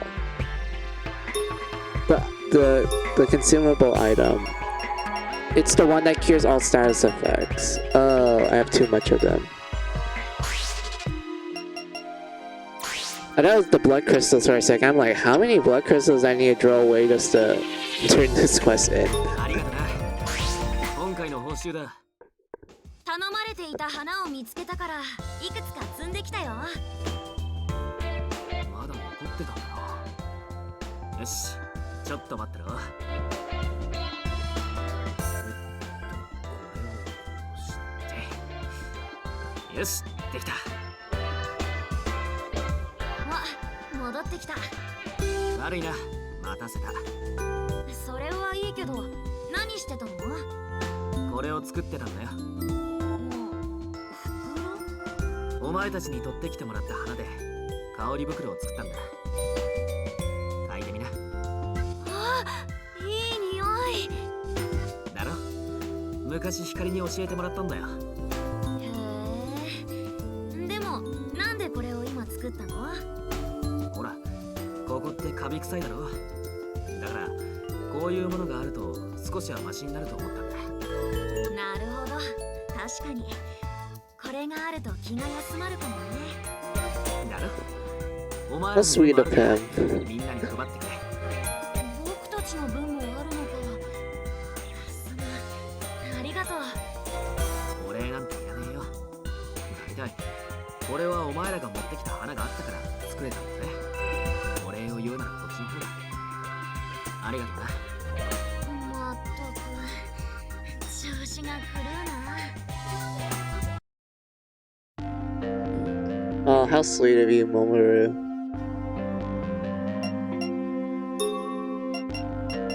Let's see, Curse Prince, Sweet Beats.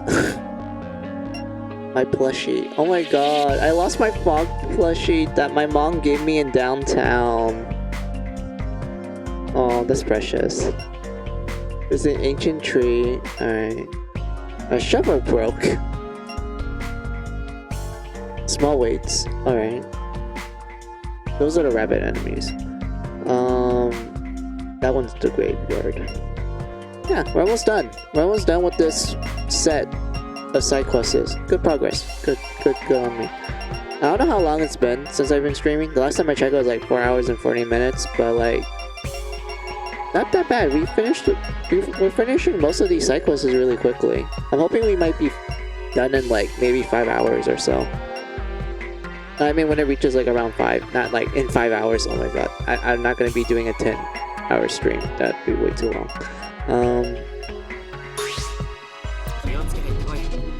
Wait, there's no text? Really? Fine. Back to downtown we go.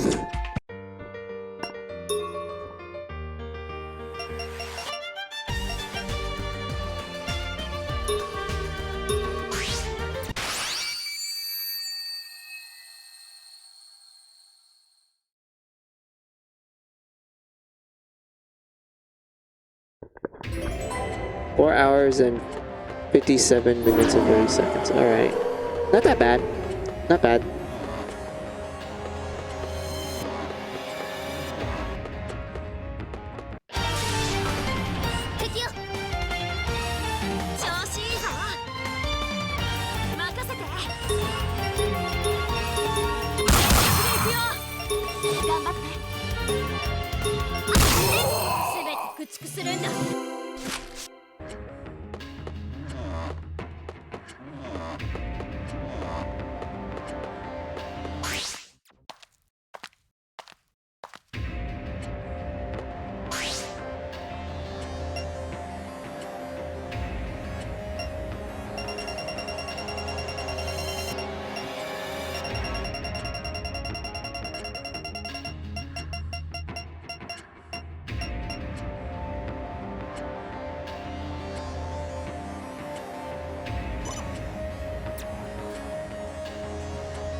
I like how it says Isuki, but the person that we're talking to about the request is Hikari. Like, what? Also, I do like it's a little bit of a reference to the side story novel with Mamoru and Hikari. Like, because in the prologue of that side story novel, Mamoru was like, you know, growing sugar beets. Well, he's at a sugar beet farm, And he's like, oh my god, I just want to eat sugar. Like, I'm waiting for these sugar beets to fully grow so that when I eat them, it will taste exactly like sugar. He has like a huge sweet tooth. And he waited only to bite into one, and he's like, oh, it doesn't taste like sugar. It's not it's not ripe enough. Oh. And such. So like, yeah, the fact that Hikaru's like, hey, can you get me some sugar beets and such? I'm assuming she's probably gonna make sugar for Mamoru.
Wait, so Rabbit doesn't jump over these poison panels? I actually get hurt from them? Okay, that's cool to know. I didn't know that.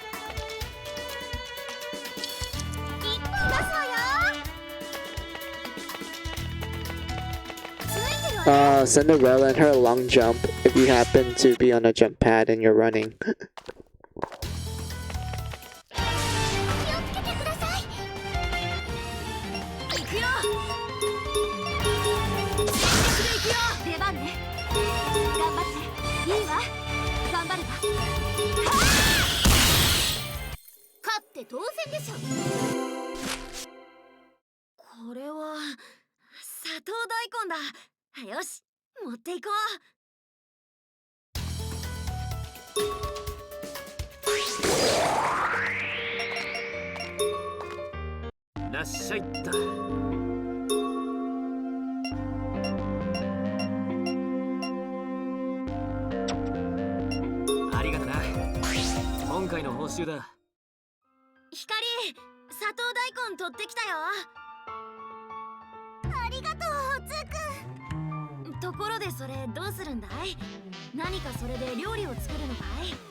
Look at the childhood friends getting along. It's just like Jack and Alice.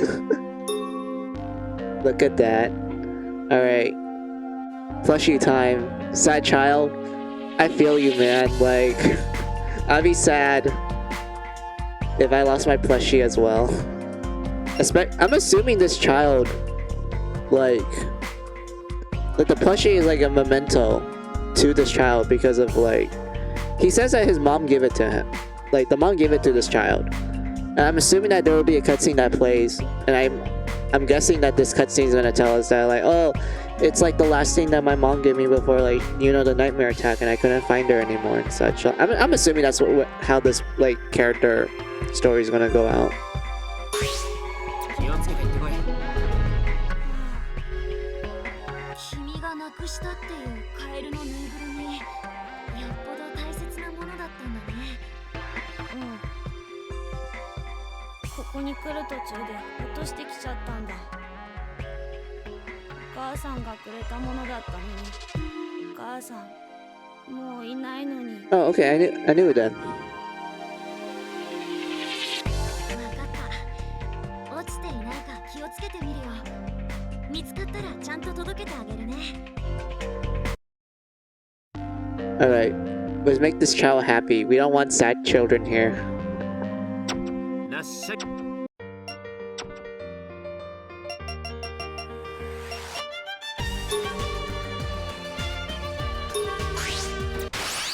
Also, I don't think the games ever like address this, and I do know like the prequel novels and the side story novel also kind of talks about it as well.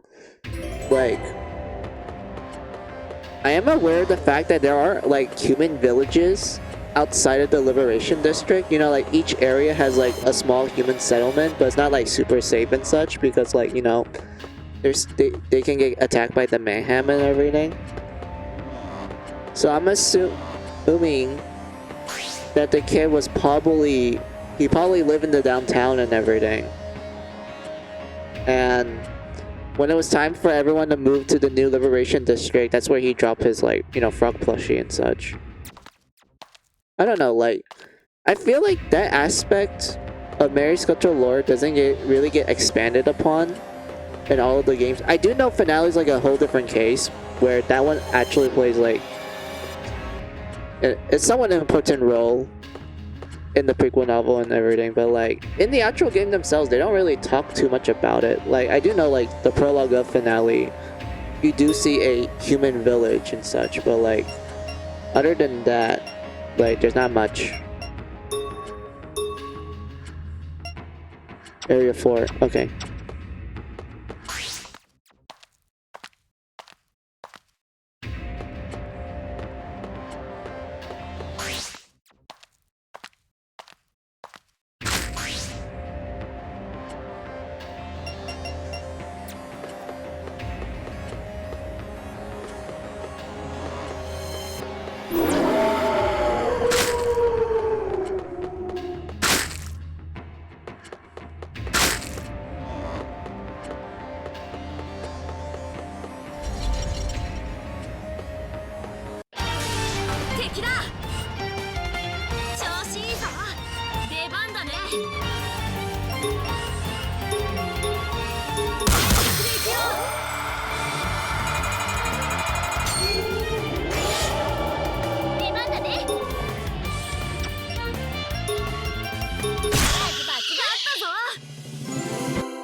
これあの子が探していたカエルのぬいぐるみだよな。見つかったのはいいけど。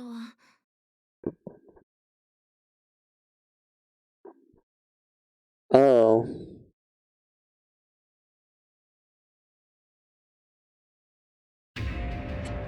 Well, that sucks. Only the head is left. I kind of wish they show us what the plushie looks like. I'm assuming that it's really cute and everything. らっしゃい。ありがとな。今回の報酬だ。はい、カエルのぬいぐるみ。見つけた時にはもうこの状態になっていて。首だけになっちゃってる。お母さんがくれたのに。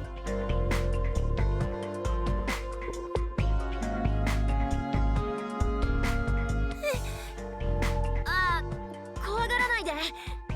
このシャックは見た目は怖いけど、本当はおとなしくていいやつだから。でも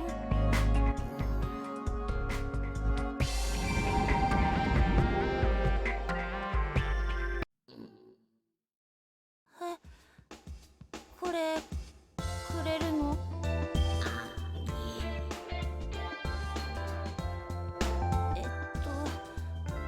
慰めてくれてるのかな。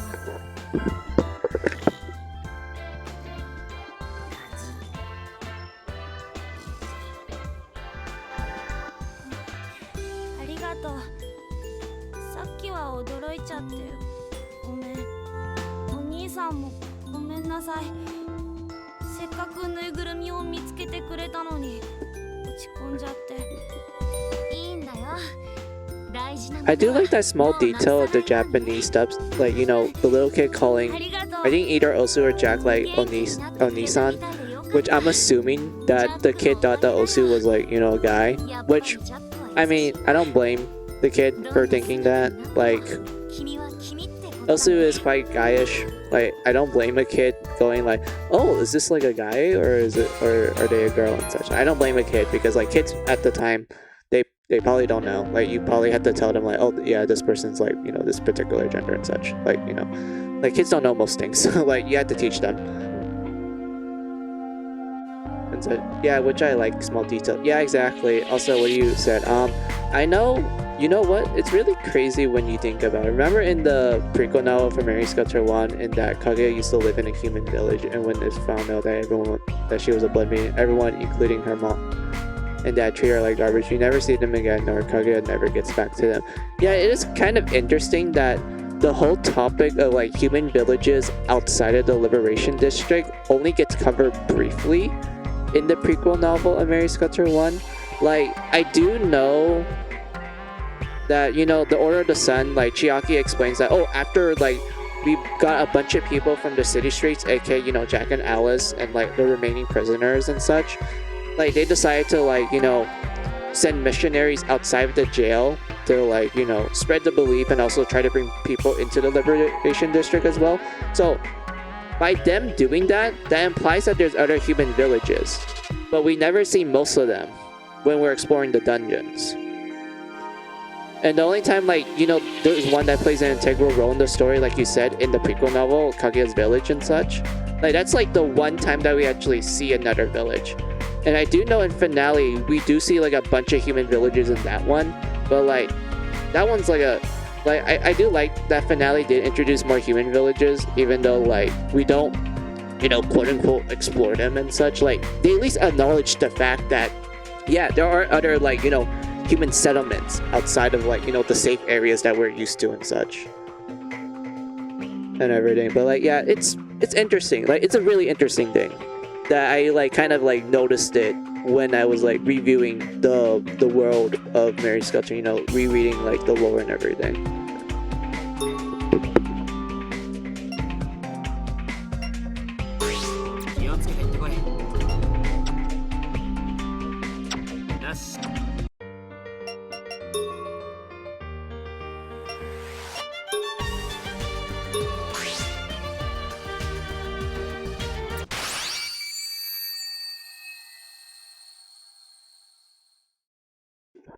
It is, and I really like it. Yeah, I do as well.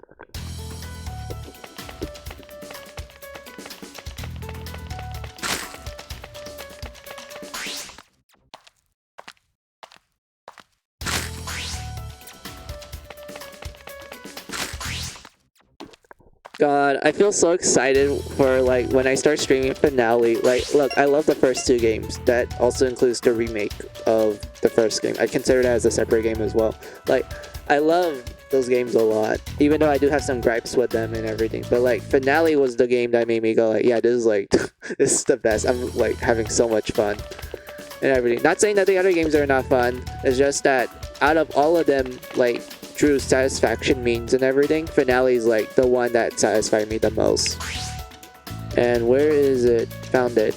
Oh, that's a good put spot there. But the one I already planted is already better, so I'm just gonna do that.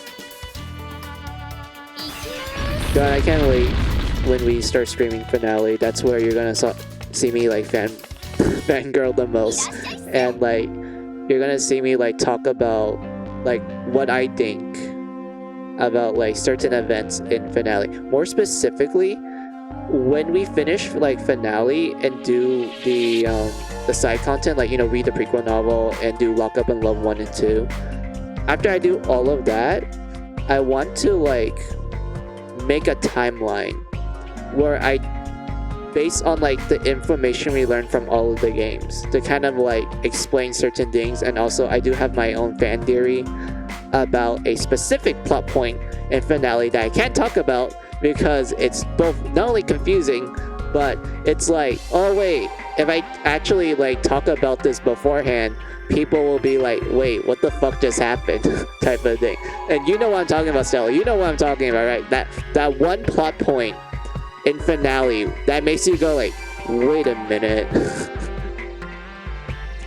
And such. More specifically, the one you learn near the end, like that particular plot point, like that one, like, oh my god, like when they reviewed that one, like when they revealed that plot point, I was like, wait a minute, I need more information. I need to like try to make a conclusion.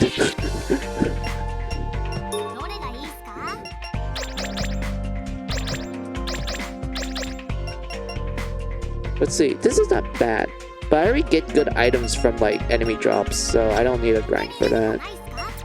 Indeed I do. Yeah, you know what I'm talking about still. Like that one, I definitely want to like show what my my fan theory is. Like, okay, like it's a timeline and such, but I'll like go into very good detail about like why I think this is what the timeline looks like and such. And a little bit of a spoiler for it, like it's not like something that's gonna like, you know, detriment the surprise and such. You're gonna see me draw a lot of lines and have like a bunch of different timelines.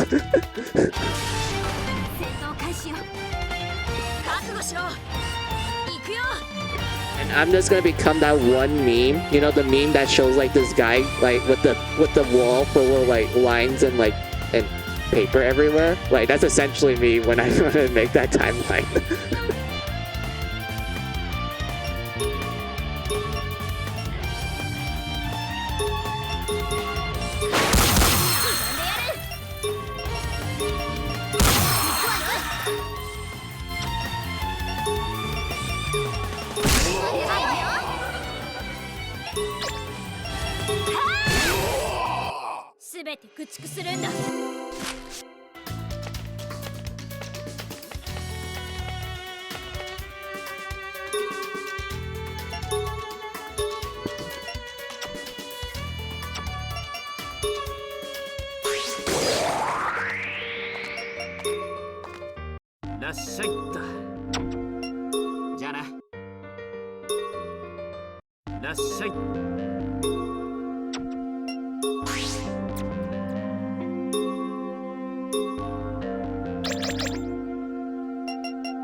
Okay, Stella, we're almost there. We have 4 more side quests and then end of stream and then and such. But yeah.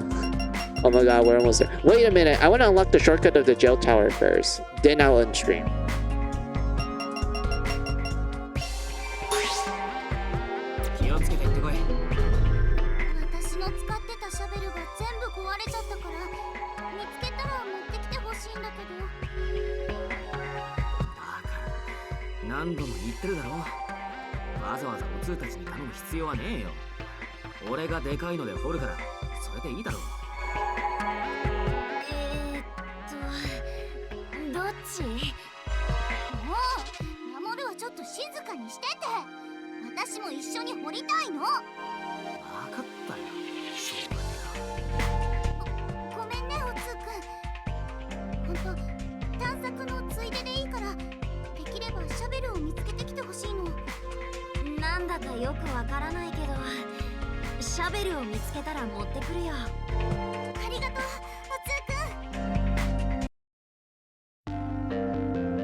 のシャベルは光にちょうどいいかもしれないな。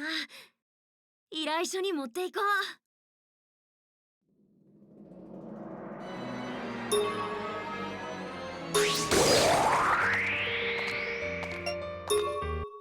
いらっしゃい。らっしゃいった。これを見てくれ。Lock Up and Love is crazy to think how it actually happens. I mean, like, for Lock Up and Love's case, it started as like a pre-order bonus for the PS4 version of Mary Skelter 2. I'm talking about the first Lock Up and Love, mind you. I'm talking about that one. I'm not talking about the second one. But the first one, it started out as a pre-order bonus for the PS4 version of Mary Skelter 2, which is only in Japan, mind you. So you had to pre-order Mary Skelter 2. And then the game, and then Compile Hard's like, oh hey, you pre-ordered the game. Here's like a bonus visual novel game, like for your troubles and shit, and whatnot. And for the most part, it's treated as like, you know, a spin-off sort of thing. But Finale did something special with it that makes you go like, oh, that's cool, sort of thing. And I'm not gonna talk about the second Lock Up and Love game because like that one actually requires me to play through the entire game of Finale just to talk about that one. So like, yeah, let's just keep that one in the low and everything. But like, yeah, like what you said about like how it actually happens, like that's the funny thing. Like I honestly thought the first Lock Up and Love game is like pretty good. Like for like a spin-off entry sort of thing, like as a pre-order bonus, it's an actual good bonus. Like I honestly found it really interesting, funny, and such. Like I honestly thought it was pretty cool.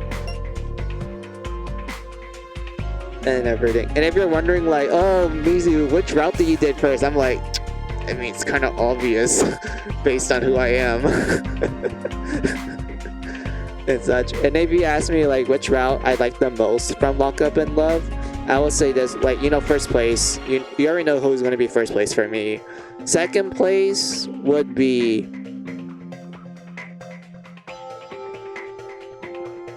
God, I'm trying to remember from the tip of my head. I would say second place was like Hamlin. Third place is Alice. Yeah, third place is Alice. Fourth place is Cinderella. And everyone else just shares like, you know, fifth place. Because I think like none of the other girls like routes are like, you know, bad or anything. Like I honestly think they're all equally good. Even though Rapunzel was the one that made me question things a little bit. But at the same time, like I didn't think it was that bad or anything. But like, yeah, that's how I would rate all the routes. And if you're wondering about like, how come you put Cinderella at 4? Like, it seems like you didn't compile her with like the other ones. Well, Cinderella one made me laugh a lot because of the music choice that they used for it. And also like, man, Jack was just like, Jack was like a Chad in that one. I was like, hell yeah, Jack, do it for your girl. And such, and like the music makes it even greater. Like my god. Oh yeah, because of XSX reason. Yeah, pretty much. Like I don't know, man. Like it's so cool. And then if you're talking about the, I don't want to talk about second Lock Up and Love because that one's like a whole different ball game. Let's be real. Like that one's a whole different ball game. But like when we get there, I will reveal like which one I like the most from that one as well, like my ranking and everything. I know, right? Jack was such a Chad in that. Yes, exactly. You know what I mean, Stella. Like the Cinderella route, like Jack was just like hell yeah, like just giga chatting like all over that route. Like it's amazing. And such. But like yeah, let's continue with the side quests. I think like how many do we have left? I need to double check. Let's see. Since we finished that one, that means technically we have 3 more left. Good. And then after that, we're gonna go to the jail tower so that I can like go look for the shortcut and everything. And that's why I'll end things. And I do know for a fact that when we enter the jail tower for the first time, there will be a long cutscene. I'm fully aware of that. But I think it'd be worth it because I just want to get to the shortcut and it'd be like, okay, this is fine and dandy for like the next stream and such. I'd be able to like, you know, do things quickly and everything. But like, yeah. Let's go turn some stuff in. 良さそうなシャベルがあったから持ってきたよ。ありがとう、ズーくん。これで私も一緒に掘ることができるよ。どういたしまして。それでそのシャベルで何をしてるんだい？俺たちはハーメルンのしもべたちの墓を掘ってるんだ。そうだったのか。それでその時に私も一緒にお墓を作ってあげたかったから。まさか我のしもべのために裏でそんなことをしてくれていたとは。主として礼を言う。しもべたちを弔ってくれてありがとう。別に当たり前のことをしてるだけだ。なんだかんだあいつらもすっかり仲間だからな。私たちがやりたいからやってるんだよ。そうか、光たちは本当に優しいのだな。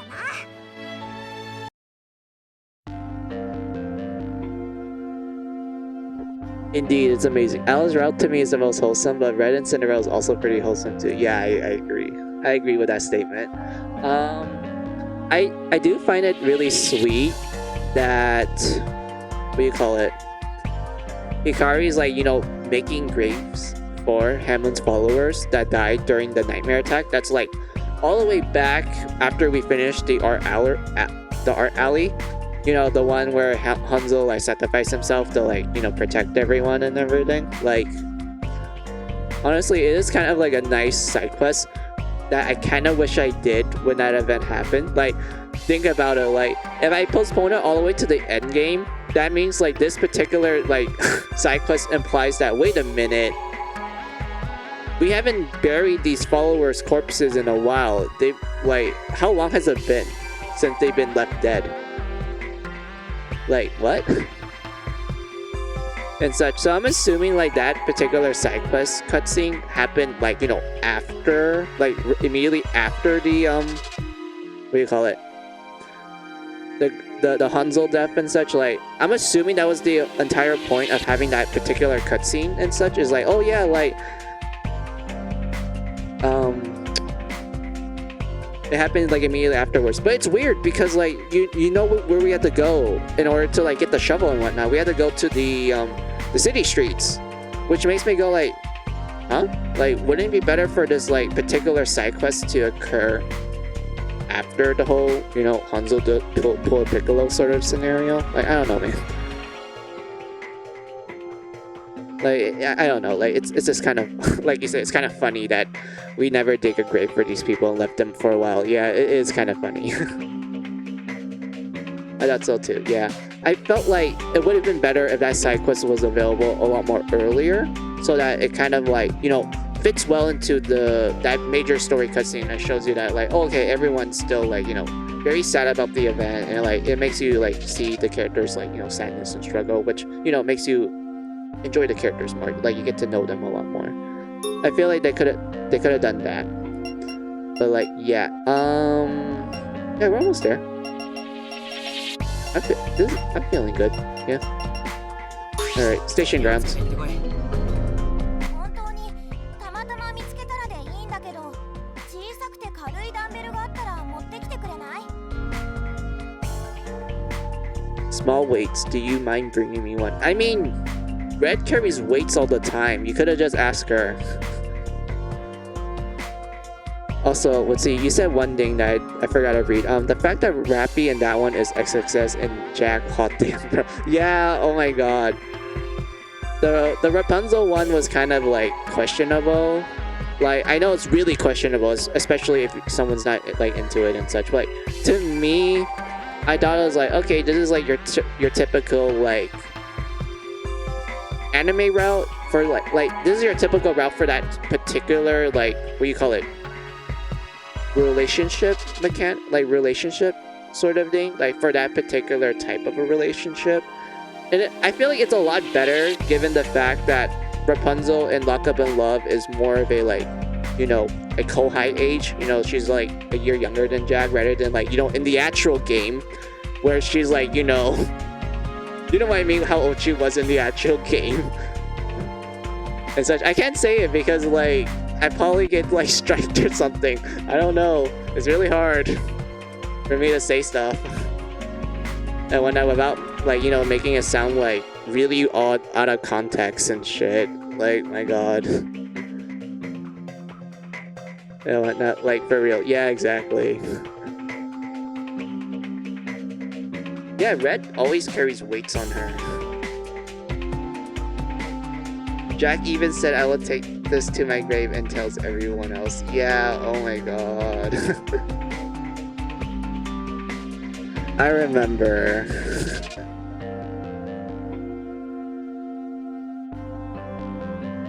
And such, but like, yeah, Rapunzel's route, I'm talking about the first Lock Up in Love, like that one, I can see why people question it. I feel like the one in the second Lock Up in Love, that one's actually sweetly romantic.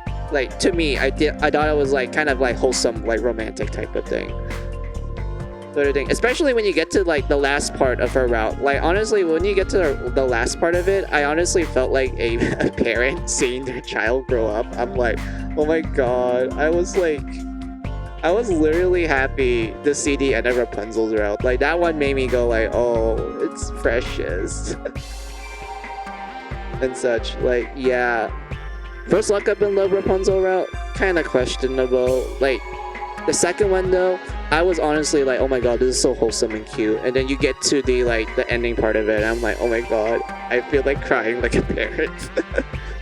And such. Don't get me started with like Little Mermaid and Elsa. Like, that one honestly maybe felt like a parent, that one as well. But like, I don't want to talk about that one. I want to like save it until we get to that point. Like, goddamn, like there were so many things about the second Lock Up in Love that just made me kind of tear up a bit. But like, yeah, I'll read your comments real quick, and then we'll continue with the cutscene. All right, even oh wait, I already read that part. I don't even want to see Alice's reaction. Yeah, I like that, but it's so weird though. I mean, like, I kind of understand what they were going with Rapunzel's route in the second Lock Up in Love. Like, that type of like relationship, sort of like that type of relationship sort of thing, like you see mostly in fiction, mind you. I always thought of it as like, okay, like the younger person had a crush on someone that's older than them, and then when they grow up, they end up like feeling like, oh man, like I can't believe I had a huge crush on like this person that was like, you know, pretty much like an older person figure to me. And sometimes those relationship either ends with like either both of them like saying like, you know, the younger one like, you know, laughing at like child self and like, oh man, I remember having a crush on this person and such, and like, you know, they kind of move on. Or they go the second route where the younger one's like, okay, I'm an adult now and I'm hoping to push for this type of relationship. And sometimes the older person's like, oh, I don't really see you that way. Or there's other cases where they're like, oh, okay, I don't mind, sort of thing. Like, I know it's like weird depending person to person. To me, I thought that sort of relationship was normal, and I think the reason why was because I read a lot of manga, more specifically romantic manga, where the couples usually have like an age gap and such. Like, I know age gaps can like differ depending on the story and such. Like, you know, some age gaps are like, oh, they're just a year apart. Some of them are like 5 years apart, etc., etc. Like, I feel like for Jack and Rapunzel's case, I don't think their age gap isn't like that too big. Like, it's not like super huge to the point where I thought it was like questionable and everything. I don't know how to describe it. Like, I really do need to like show you guys what Lock Up in Love 2 is like, so I can actually go into detail about things. Like, I don't know. Like, I just don't know. I don't know, man. Actually, I need context. I actually need to show context in order for the things that I'm saying to make sense. My god. Yeah, but the ending is weird. Like, you know, Rappy is blah blah blah in that, but Jack and the rest look the same. And like, what the fuck? I mean, that is an interesting thing that you mentioned. Like, the whole fact that Jack and the gang didn't age too much is either one of two things. One, they age like fine wine, which I would assume that's the canon. They just age like fine wine. I mean, like, that'd be fine and dandy. if that's the case. That means like when they become like grandpa and grandmas, they just look the same. Or maybe they just have some wrinkles and that's it. Like they still look the same. They just have some wrinkles on their cheeks. Like that's how they usually portray like, you know, older people in manga and anime. They're just like, oh yeah, just make them look like the child, but like just give them like a wrinkle or two. Like that's enough. And such, that's enough to make them look old. Which is awesome, yeah.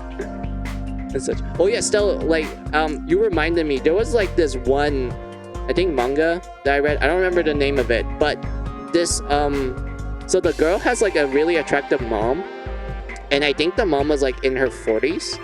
But the funny thing is that the mom looks exactly like the daughter, except she has short hair, and that she only has like one wrinkle like near her mouth, like to indicate that, oh, like she's old and such. If you were to hover your mouse to cover the wrinkle, she immediately looks like she literally looks like she could be the girl's like older sister, or better yet, she looks like she's in her late 20s type of thing. Like that's like the funny thing. I don't remember the name of the manga, but I remember doing that. And when I did that, I was like, oh my god, the mom went from like, okay, you can kind of tell that she's meant to be old, to like, holy shit, like she looks really young. For real, I got to see this look. Okay, I'll try to remember the name of the manga while we're like exploring the dungeon and shit. So like, and then after I remember it, I'll just type it in chat. 別にいいけど、小さくて軽いのでいいのか？私が使うわけじゃないからね。そうなのか？とりあえず分かった。もし見つかったら持ってくるよ。悪いね、こんなこと頼んじゃって。別に構わないよ。じゃあ行ってくる。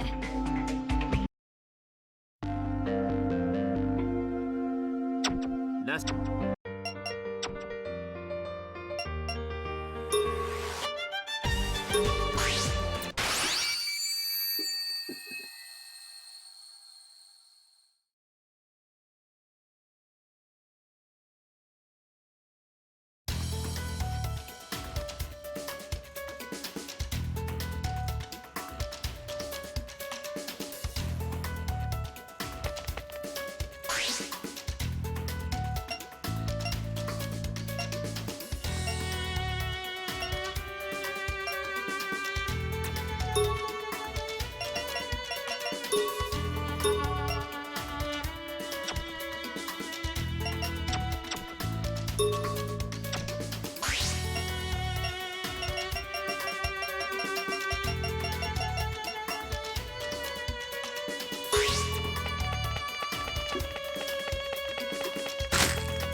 Okay, I found it. I found the manga. Hold on.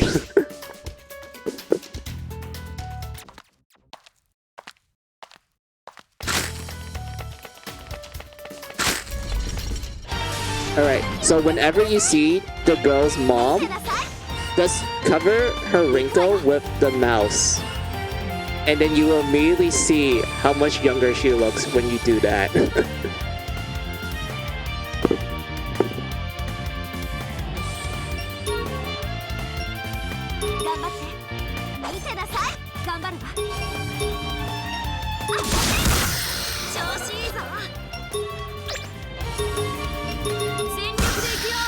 刻んでやる。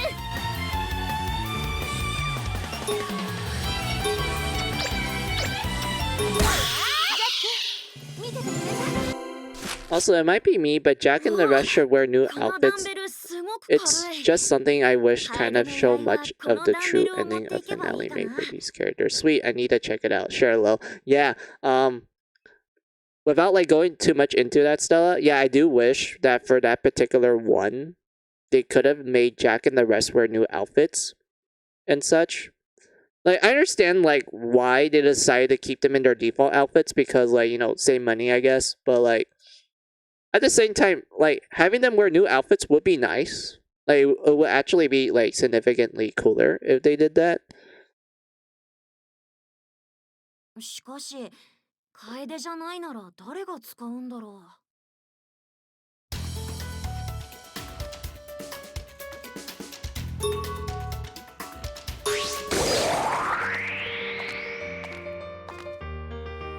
And everything, but, like, yeah.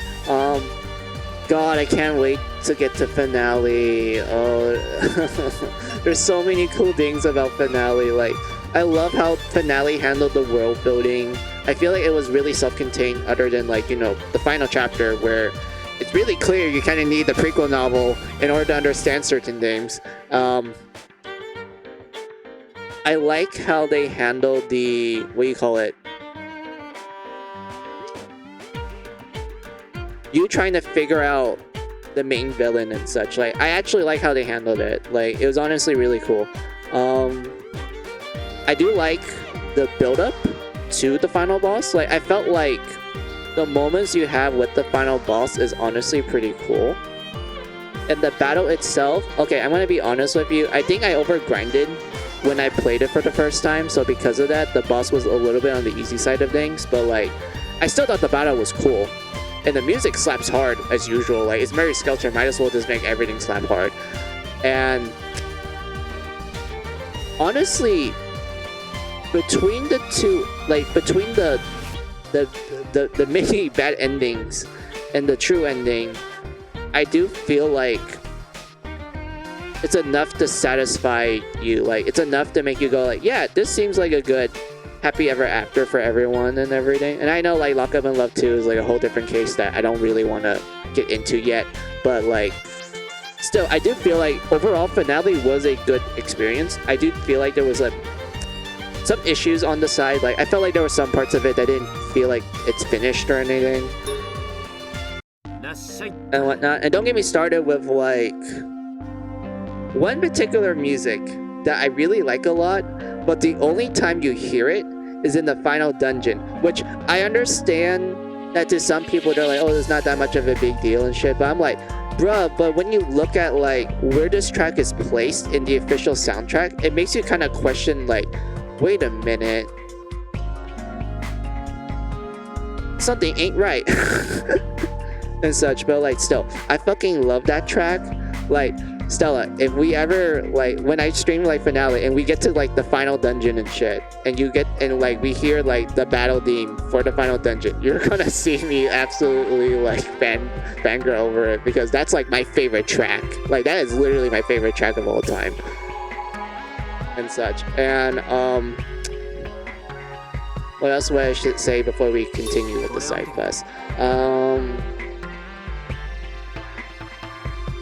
I do like the new characters. I do feel like finale gave them enough time for them to shine and such. Like, I know it's like the last game and people thought it was like, it's kind of late to introduce the new cast and shit, but, like, I feel like the way how finale handled it, it actually, like, works well. Like, the new characters are quite as lovable as the old ones and everything. But, like, when we get there, we will get there, because you're gonna see me, like, absolutely be, like, fangirling over finale. I love that game a lot. Like, I honestly think it's a good, like, conclusion to the entire franchise and everything. And despite the flaws that I will point out later on when I stream it and such, but, like, I still think it's, like, a good experience and everything. ありがとな。今回の報酬だ。とりあえず見つけたから持ってきたけど、これでいいの？かなり軽いよ。I found this small weight, but are you sure that this is what you want? It's pretty damn light.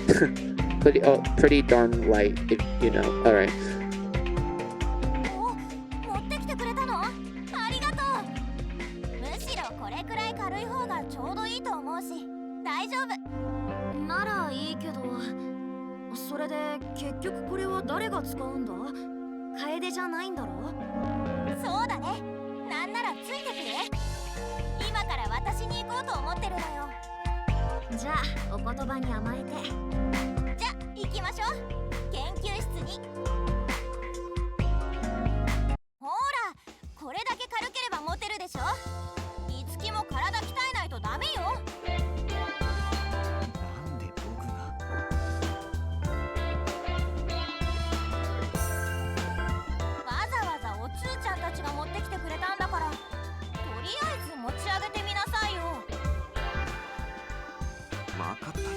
ほら重い。嘘でしょ。僕は頭脳労働専門なんだ。君と一緒にしないでくれ。Poor Isiki. あんたが弱すぎるだけでしょこれは。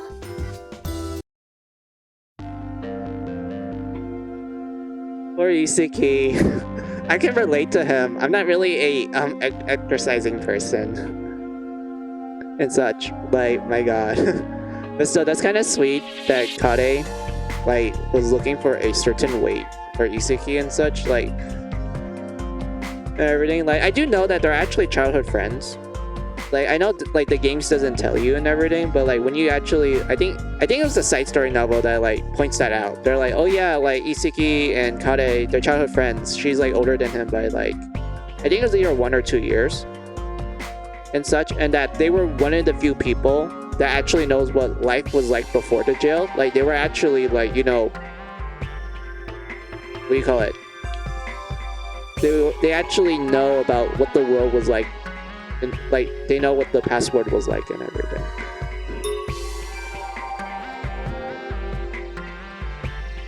Lol, why is every Isiki I know don't live? I mean, I don't know. Like, if you have the name Isiki, that means you're a nerd.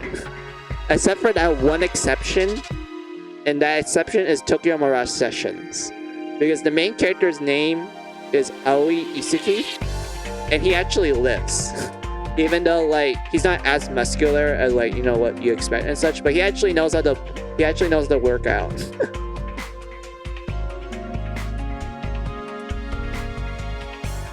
And such, but like yeah, alright. Yeah, we have 2 more, alright. Oh my god. I can see the end, Stella. I can see it. I can see the ending. If you know what that reference is, you are indeed a culture person.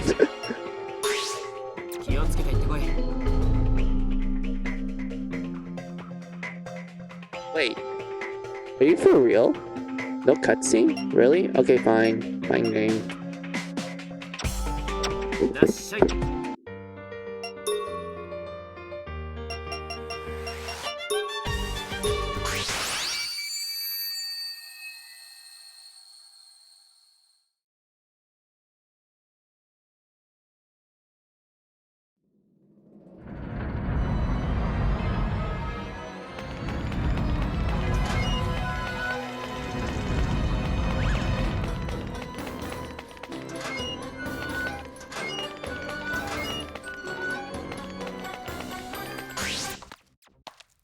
Wait, what about Isiki Nakono? Is she a nerd? I don't know. Honestly, I don't know.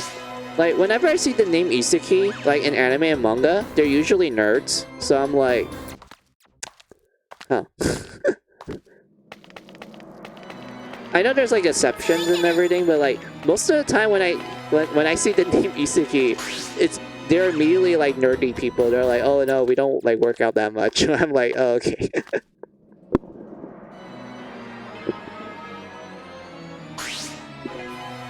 Yes, I do know what you mean. Yes, oh my god, I love that series. I really do. Like that was like one of the first like animes that I thought handled like, what do you call it? I felt like that was one of the series where they actually made like a visual novel person, like someone who only plays visual novel people, like stuff, actually be like kind of cool and everything. Like and whatnot. God, I love the world? No, fuck, what was the name of it? I remember it, but I forgot the name. Hold on. It was the world. Oh yeah, it was the world God only knows. Oh my god, I love that series. I remember like reading the manga and like watching the anime and everything, and I was like, oh yeah, this is pretty cool. I like it a lot.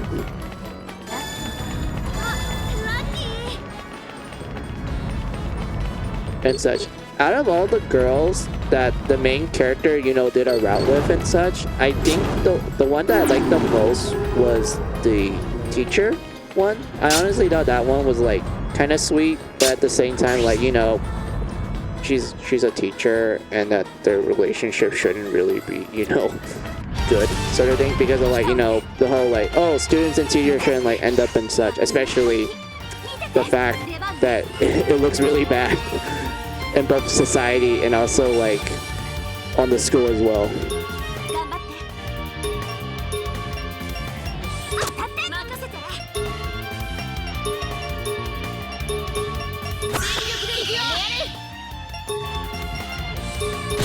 始めるわ。 That's it. I always feel like when it comes to those type of relationship, like those types of relationships where it's like, oh yeah, like you have a, like this person had a crush on their teacher and like, no, they end up like pursuing a relationship and such. I feel like the only time I, like, this is me like generally, like personally, I feel like the only time that route should work is if the student is like about to graduate, like they're like, you know, they graduate and shit, and they decide to like, you know, meet up with their teacher and like maybe they enter a relationship and such. I feel like that's like the appropriate like time that that relationship type should work, because like, you know, the student is no longer like, you know, a student, they're technically adult, they can like go to college and shit, or maybe go straight to the workforce, which, you know, to us that's considered an adult. So I feel like that's like that's like completely fine if this guy decides like, you know what, I want to meet up with my elementary school teacher, I mean my high school teacher, and like try to pursue the relationship. I don't know why. I feel like that's like the appropriate way of handling it. これは痛いわよ。好調です。頑張ります。 But yeah, you see that, Stella? Like, Dumbledore just kills the rabbit, and then she doesn't do an immediately follow-up attack. She was literally like DPS her for like quite some time until we got like, you know, other characters. 勝てましたね。 Oh yeah, I wanted to switch her out. Hold on.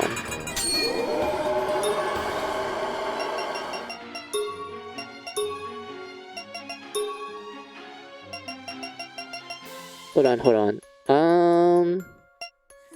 I already did Cinderella for the graveyard, so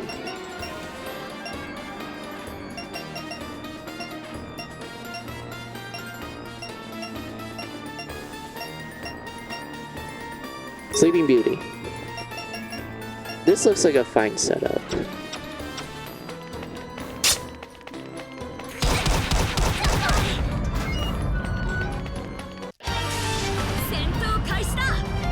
Oh my god, it's the rainbow rabbits. Look at that. They look threatening as ever.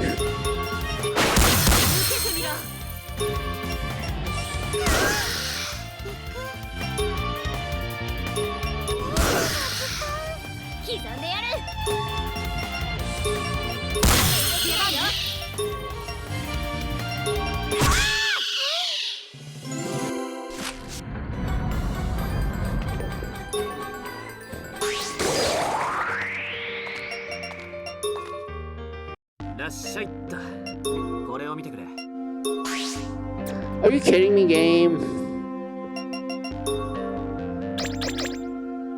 Look, I love that you can literally get blood crystals like candy from the second game and onwards compared to the first game, because remember how much grinding I had to do in the first game? Like, just to get a certain amount of blood crystals just to get everyone's job and even do blood de-evolution and shit. I did so much grinding, but the fact that 2 and onwards is like, oh, here you go, here's a bunch of them and such, is like, okay, that's fine, and then you turn in the side quests and they're like, oh, you're too full, like you kind of you can't turn this in unless you have like, you empty like most of it out. Like, come on, game.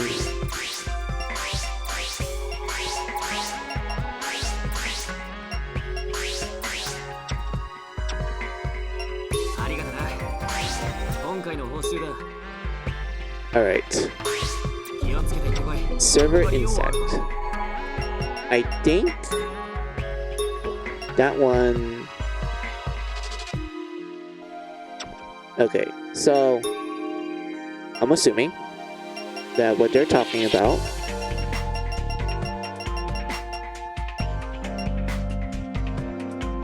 Oh, it's the rainbow fuckers, but they're rare. Fuck.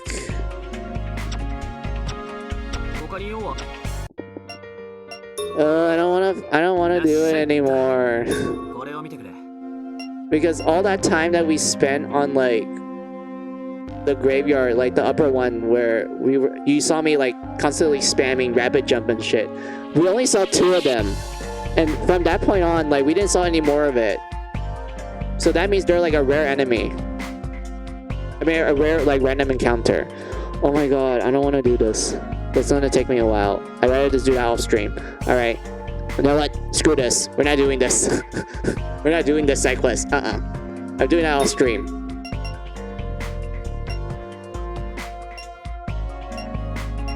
What we're gonna do instead is this. 気をつけて行ってこい他に用はあるかじゃあな And we're gonna go to the jail tower. And unlock the shortcut. And that's while in stream.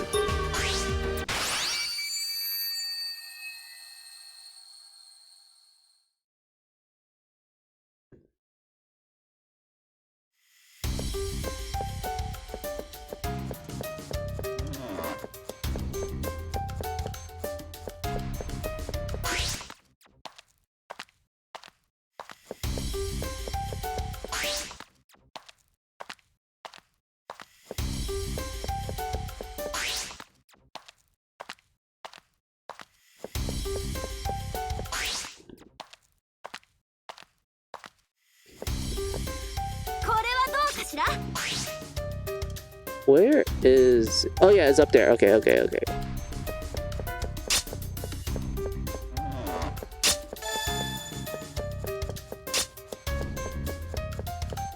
わよ。 Alright. Jail tower time.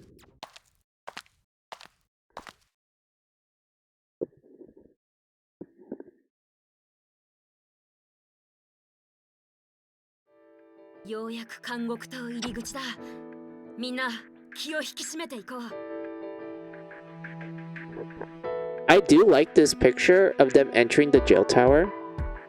So I'm assuming, like...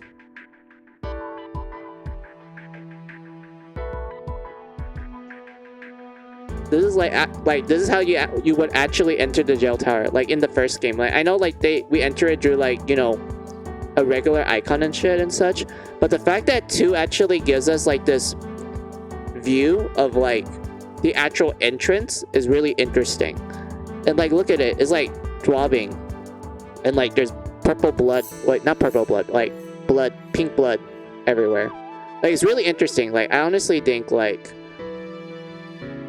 there's like a cool thing that 2 showed. It's like, oh okay, so this is what the entrance looked like. Like actually like like this is like the door and such. Like this is interesting. I like it a lot. I have a good question for you, buddy. Which final boss do you think is the strongest? I know in finale it's meant to be the strongest of all, but I don't know. I think the final boss in this game might be harder, mainly due to the twist and how much it holds water, you know. Okay, so if you're talking about like gameplay wise and everything, I do feel like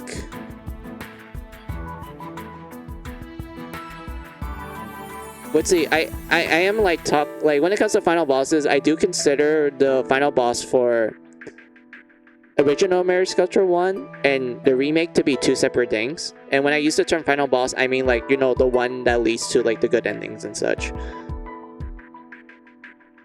And everything. So for those 4 games, I do think the toughest has to be the final boss of the remake, due to the fact that that boss in particular has a lot of moves that hits everyone, and it's like an absolute pain to deal with and such. I mean both gameplay and story wise. Oh, okay, so if you're talking about both, I would say the challenging one would be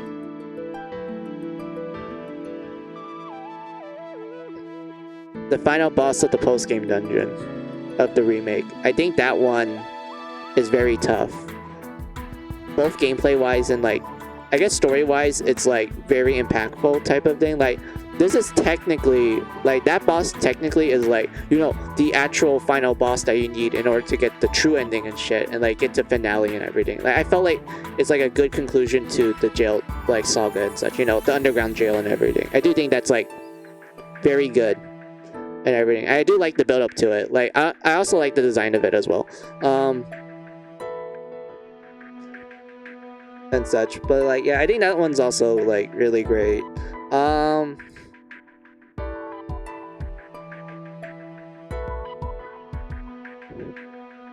I agree, that one is so hard in the remake gameplay wise and story wise too. Yeah, exactly, you know what I mean, Stella. Like I do think that one was actually like a good like hard challenge, both like gameplay and story wise. Like, I do like it a lot. If you ask me like which final boss is like the weakest, I would say the actually I don't know who's the weakest, because I felt like the final boss for the original game, Mary Sculptor 2 and Finale, I think they're all equally great for like different merits and such. Like for the original one, that one is like, oh hell yeah, like we're getting to the end of this fairy tale, like this game has been building up to this moment and is like going off and such, like it's amazing. For 2's case, that one's like really painful story-wise because of like, you know, what happens in it, and like I don't want to get into detail of it, but I feel like gameplay-wise, it's very simplistic. Like it's really easy to take it down and such. Like the only problem with it is that it has a fuck ton of HP. Like that's literally the only problem with the final boss of Mary Sculptor 2. Like it just has a lot of HP. But other than that, it wasn't like too bad if you ask me. For Finale, I feel like it wasn't too difficult per se. Like it was somewhat challenging, but it was a little bit on the easy side of things, if I'm being honest with you. I think that case was because I grinded a little too much and that made the battle to be a little easy. But I did revisit that battle with the jail trials turned on, more specifically the one that increases the boss stats and everything. And that actually made the boss a lot more of a challenge, and I do like that a lot. But the fact that I need to put on the jail trials just to make it challenging is kind of like, you know, telling you how it's kind of like telling you like, oh, so that means the boss isn't challenging without the jail trials then. And such. But like yeah, for Finale's case, I do think it's like it's good in a sense. Like it's really interesting of how you take down the final boss in Finale. But this, and like I do think like the story moments you have with it is like really cool and everything. But like when you get to the actual fight itself, I would say the first time you fight it, it's like okay, it wasn't that bad. The second time is like a little bit harder, but it's really easy to figure out how to beat that one. And then the third time is essentially like, oh, I can just murder this thing. Like it's so easy to murder it with that particular team. And such. Like I don't know, man, like there were so many interesting things I was going with the Finale final boss, but like it just didn't really pay off too much when I first played it. But I did think it got better when I start, you know, putting penalties on me and like actually making the boss challenging and shit. Like when I did that, that actually made me like really enjoy the final boss of Finale a lot more and such. But like yeah, and if you're wondering if I'm gonna do that when I stream Finale, hell the fuck yeah I am, because I actually want, because I want to challenge, I want to like have a hard time and such. And who knows, like I might even beat it quickly because of like, I wouldn't call myself an expert, but I at least know my way through Finale and such. But like yeah, and everything. So yeah, I guess that's how I could like answer your question, Stella. I'm sorry it was like a bit of a long one where I just kind of go into like different details and shit, but like honestly, like that's how I would like answer your question and everything. But yeah, let's continue on with the story. I do like this part of the story. It's honestly interesting. Yeah, go on. あれ、あそこに誰かいる。みちる？クララ？みんな、遅かったね。Look, it's どうして Michiru. こんなところに？ここは最前線ですよ。お怪我はありませんか？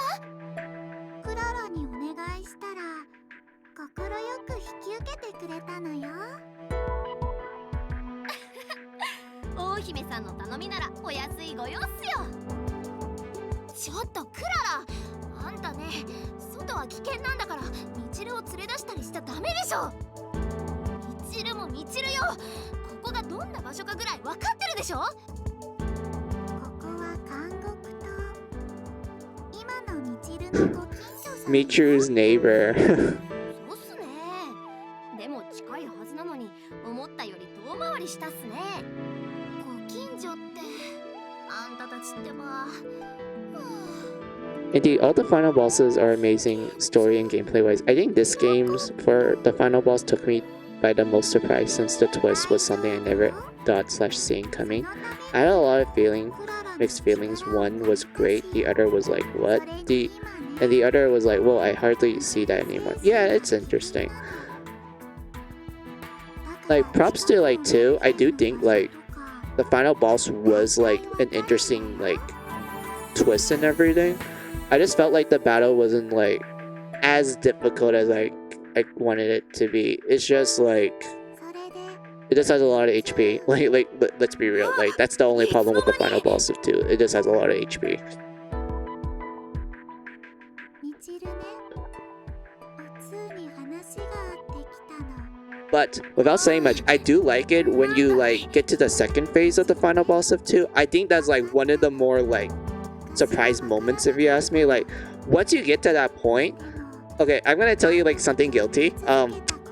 So whenever I get to that second phase, I always make the music play at a certain note because like if you like, I did it because I felt like it fits the battle really well. Like I don't know why, I just do it and such. Like I just do it because I felt like it's where it hits like the most. Like it just hits you the most when you like get to the second part of the final boss battle and you just like you do it at like a certain like point in the music. Like I felt like when you do it at that point, it just makes the impact even more stronger. I don't know why. I just do it because of, like I just think that.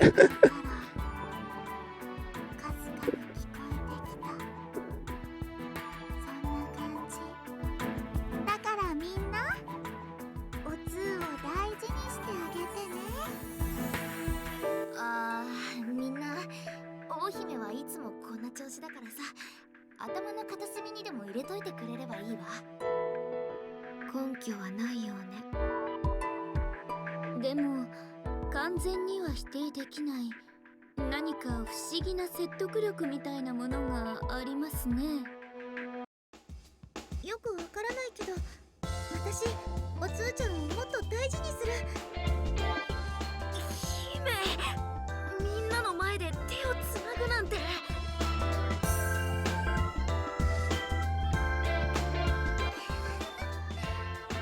そんな感じで大事にしてあげてね、みんな。あれ、みちる？それじゃあ皆さん頑張ってくださいっす。ちょっと待ちなさい。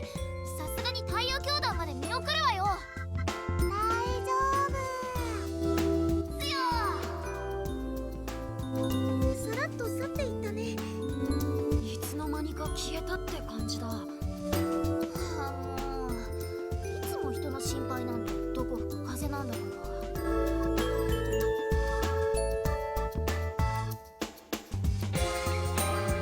I remember I had to sit there for a minute and put together everything, and it fits so well. Like I said, story wise, the final boss took me by surprise, and it hit me hard because it was something I never expected in my life. Thought I would see. Beating it made me feel mixed. I was happy, but I felt so sad. I mean, I think that was the point of that final boss. Let's be real. Like it was meant to make you feel like excited, but at the same time, it's like, wait, this is extremely fucked up. I don't want to do this.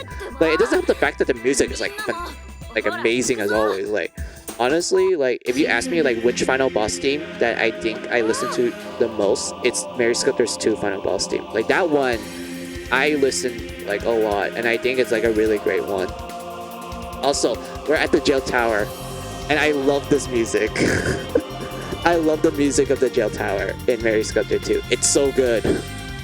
Like the first game's music for the jail tower drive us speeding. Like that one's good because like it was meant to convey like, hey, like we're reaching like the final chapter. Like this is the final stretch, and like the game's like making you excited to climb the tower and everything. You know, like find the conclusion. Like what is the jail? Like what is the purpose of us like being stuck here and everything? Like the first game's like theme for the jail tower perfectly like embodies that. It's designed to make you feel like, yes, I want to put an end to this fairy tale once and for all.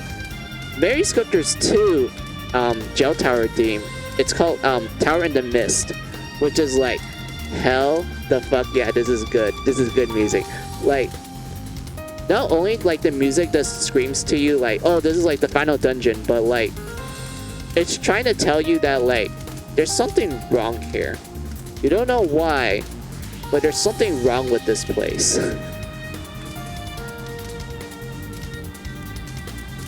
And such, but like still, I love this music. It's so good. Like any music that has like, you know, chanting in it and such, like amazing. I love it.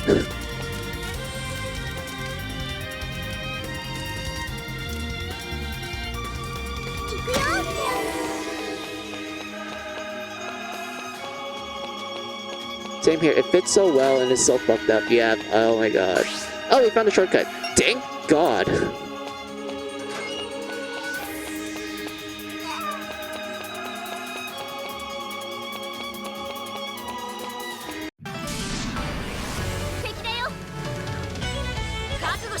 Hey look, it's the angel crystals from the first game.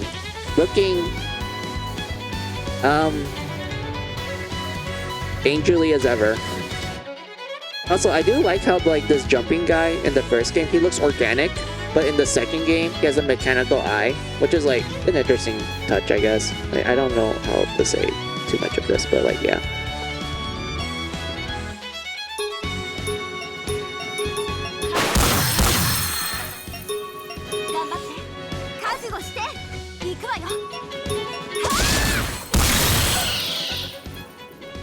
Good job, Alice. You kill everything. Exactly what I went through here. I thought to myself, something is wrong here. Why do I have a bad feeling about this? Yeah, that was like the point of Tower in the Mist. Like, not only it's like serves as like, if you ask me, like it's like really good like final like dungeon music. Like you can actually hear this type of music play in like any final dungeon that you can think of. But like the fact that it does a good job at conveying like, hey, there's something wrong here. But you just can't like pin down why. Like you just can't really pin down the reason. And you have no choice but to continue on.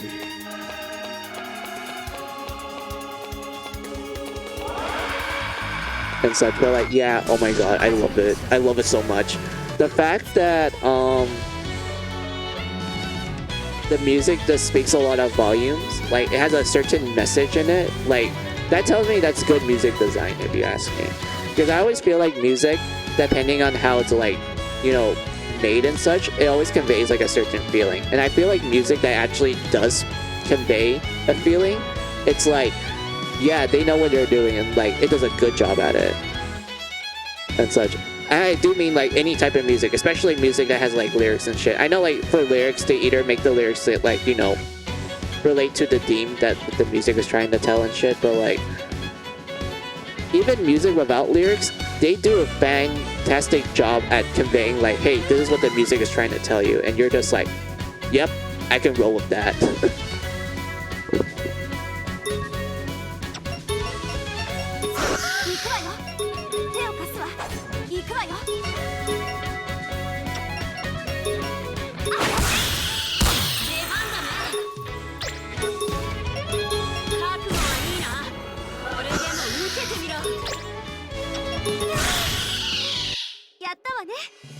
Yep, and when you get to that point, you're like, oh, damn, that's crazy. Hell yeah. Oh, I agree 100%. Hell yeah.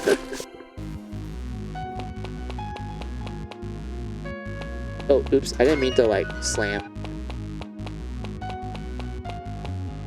Oh, yeah. Red, I love you, but, like, we need to give Hamlin some love as well. We all love our Chuny here. Let's see. Hamlin is And Hamlin's better than Alice SPY, so that's good. Let me, like, do their skills real quick. Alright, this is good. I don't need to do any of that. I don't think Hamlin learns any water skills. Wait, does she have any rig skills? Let me double check this. Hold on. Wind rig, wind. Stella, I find it funny that from all of the equipment that I give Hamlin, they all happen to give her wind rig. It does not give her any other element. It doesn't give her fire or water. They're just like pure wind. Like, look at this. It's all wind rig. But might as well rename it as wind.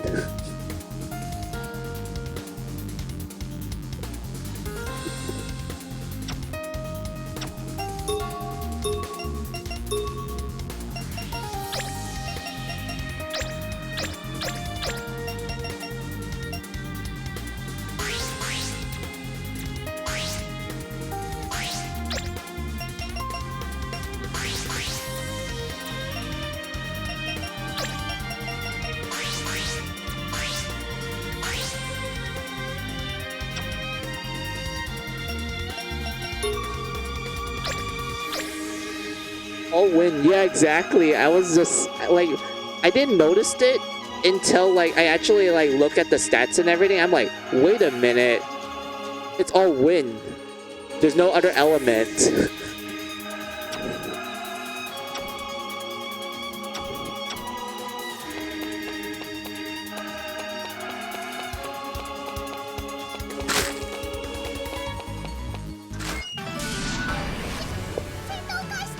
Oh yeah, without saying much, out of all the final dungeon themes, like the music that plays when you explore the final dungeon, okay, this is like me, like, actually ranking it from like 1 to 3. Okay, number 1 has to be finales, because like, come on Stella, we both heard it. We both heard how amazing the final dungeon theme is for finale. Like, that one made me go like, hell the fuck yeah, I'm ready to explore this bitch. Like, I'm ready to like, see the ending of Mary Skelter. Like, this dungeon is amazing. And such. Second place is Mary Skelter 2's final dungeon theme, Tower in the Mist. I think that one is like, you know, good. Like, it's a good like place for second if you ask me. Last place is like, you know, the first game's final dungeon theme. It's not bad. I just, compared to the other two, that one doesn't really meet up as high as like, you know, 2 and finale, but like still. My god, finale is like, yeah, like, holy shit. Like, it really does make you feel like, yeah, not only we're in the final dungeon, but it's technically the final dungeon of the series, of the franchise. Like, it's the final dungeon of Mary Skelter, so you better like buckle up because it's gonna be a bumpy ride.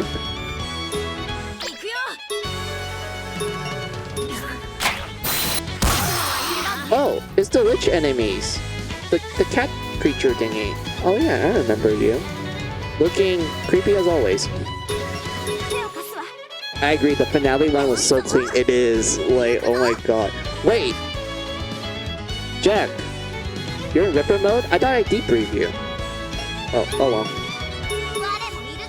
That's a problem for future me.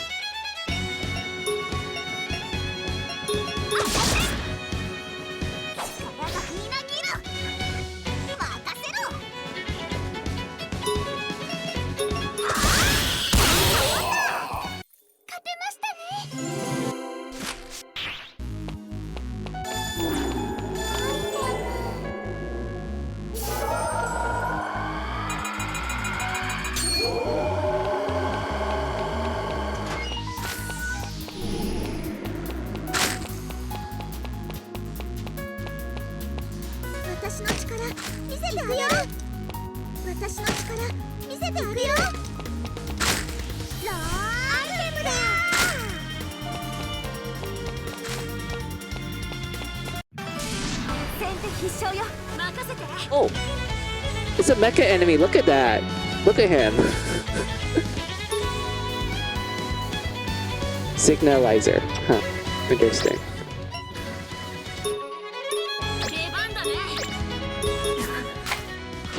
受けてみろ。 Were you against win? Yeah, you are. Okay, good. いいわ、頑張るわ。手を貸すわ。任せろ。頑張れ。乗ってきてます。お手伝いします。行くわよ。頑張るわ。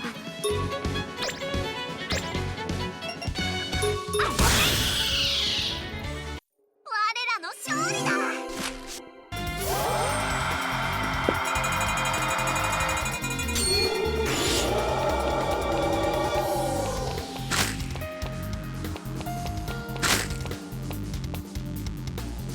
Oh my god, I remember seeing this, Stella. I remember seeing how like fast the eyeball walls move. Like, look at this. Look how fast they're moving. It's hilarious. Also, what? When did the jail tower get a fucking dumpster? Hey, Rudo. How are you? Rudo, look at this. Look how fast the eyeball is moving. Look at it. It's hilarious. Also, the whole dumpster thing, I don't know when. I feel like the gel tower didn't really change much other than like the blue like mode coming out of it. Like, there's really not much of a change to it visual wise, if you ask me. 僕の力よ。あ、ラッキー。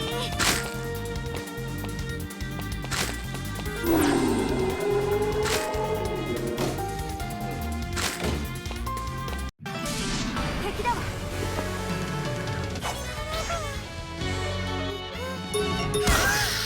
行くよ。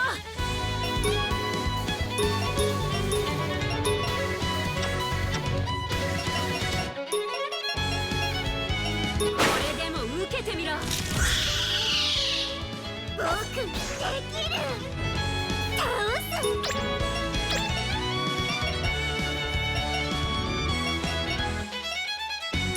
消してやる。行くわよ。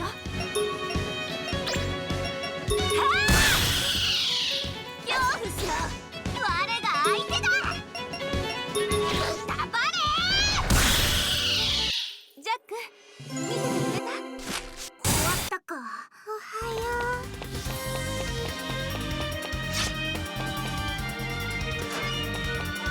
見つけたわ。 Wait, Stella, you just saw that? We got the mysterious piece. Oh my god, I got lucky.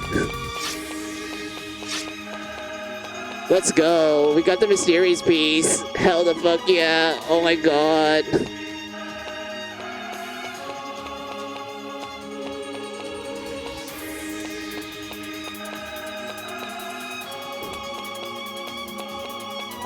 You know what that means? We're gonna do some glitching.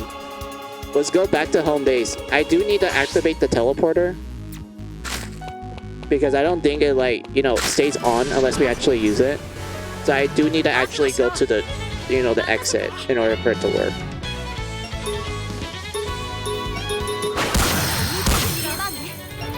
手を貸すわ。出番ね。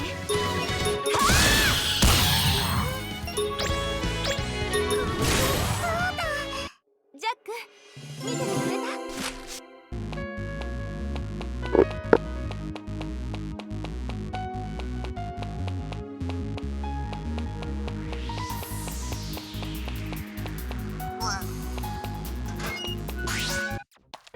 Alright. Back to home base.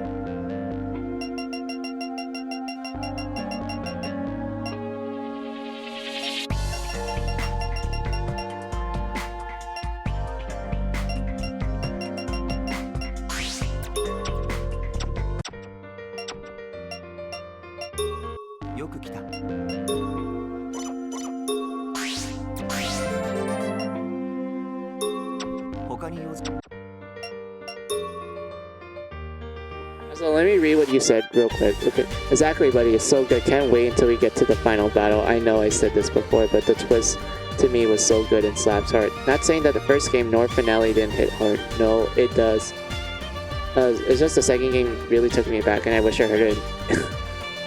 I heard the wait. It really took me back, and I wish I heard the English dub voice this. Yeah, the fact that the English dub does not voice it absolutely sucks if you ask me. That's why I played it in Japanese. Japanese made it way better. So yeah, are you guys ready? Wait, where is it? Are you guys ready to see some glitching? We're gonna break this game in half, as usual. こうしてみようかな。これでどうだろう。こうしてみようかな。これでどうだろう。これでどうだろう。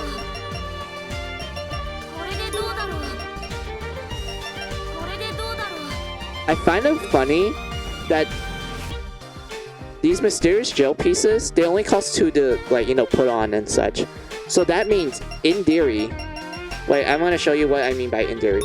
Watch this. こんなもんかな。これでどうだろう。こうしてみようかな。これでどうだろう。こうしてみようかな。これでどうだろう。これでどうだろう。こうしてみようかな。 So, okay, since it costs 2 to put on, in theory, you can literally fill out almost all of the whole thing with those mystery pieces, and it only costs 30. And I do know, like, the last 1, 2, 3, 4, 5. I know the last 5 is like locked because of like balancing reasons and such, but like the fact that the mysterious pieces only cost 2 to put on, and you can literally fill out the ones that you can customize like fully, and it only costs 30 is like, wow, that's a huge convenience. Like this is gonna make like leveling up so much easier. Like it's so ridiculous how broken this is. And the fact that Finale did the same thing is just hilarious.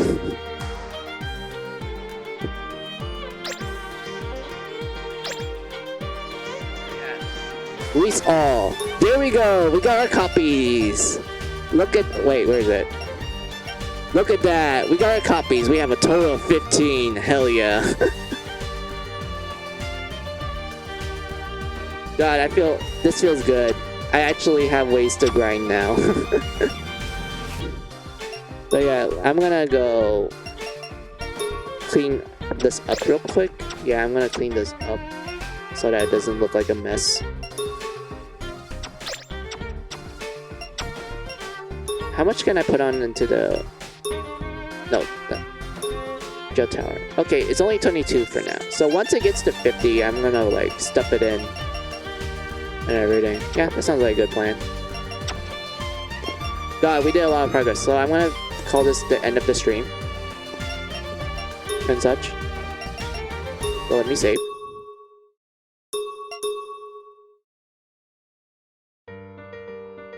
Then pull up the ending stream screen.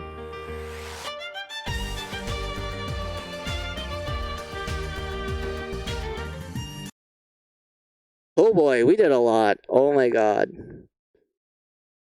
Of course it's 6. It's 6 hours and 30 minutes. Of course. Like the one time I want to actually do a stream that's only like 4 or 5 hours, I ended up doing 6 again. Great. Okay, I really do need to put up a timer. Man got in at the butt and yes. Yeah, sorry Rudo. I didn't like I was planning on ending stream like a while ago, but I wanted to do like the side quests real quick and everything. But like yeah.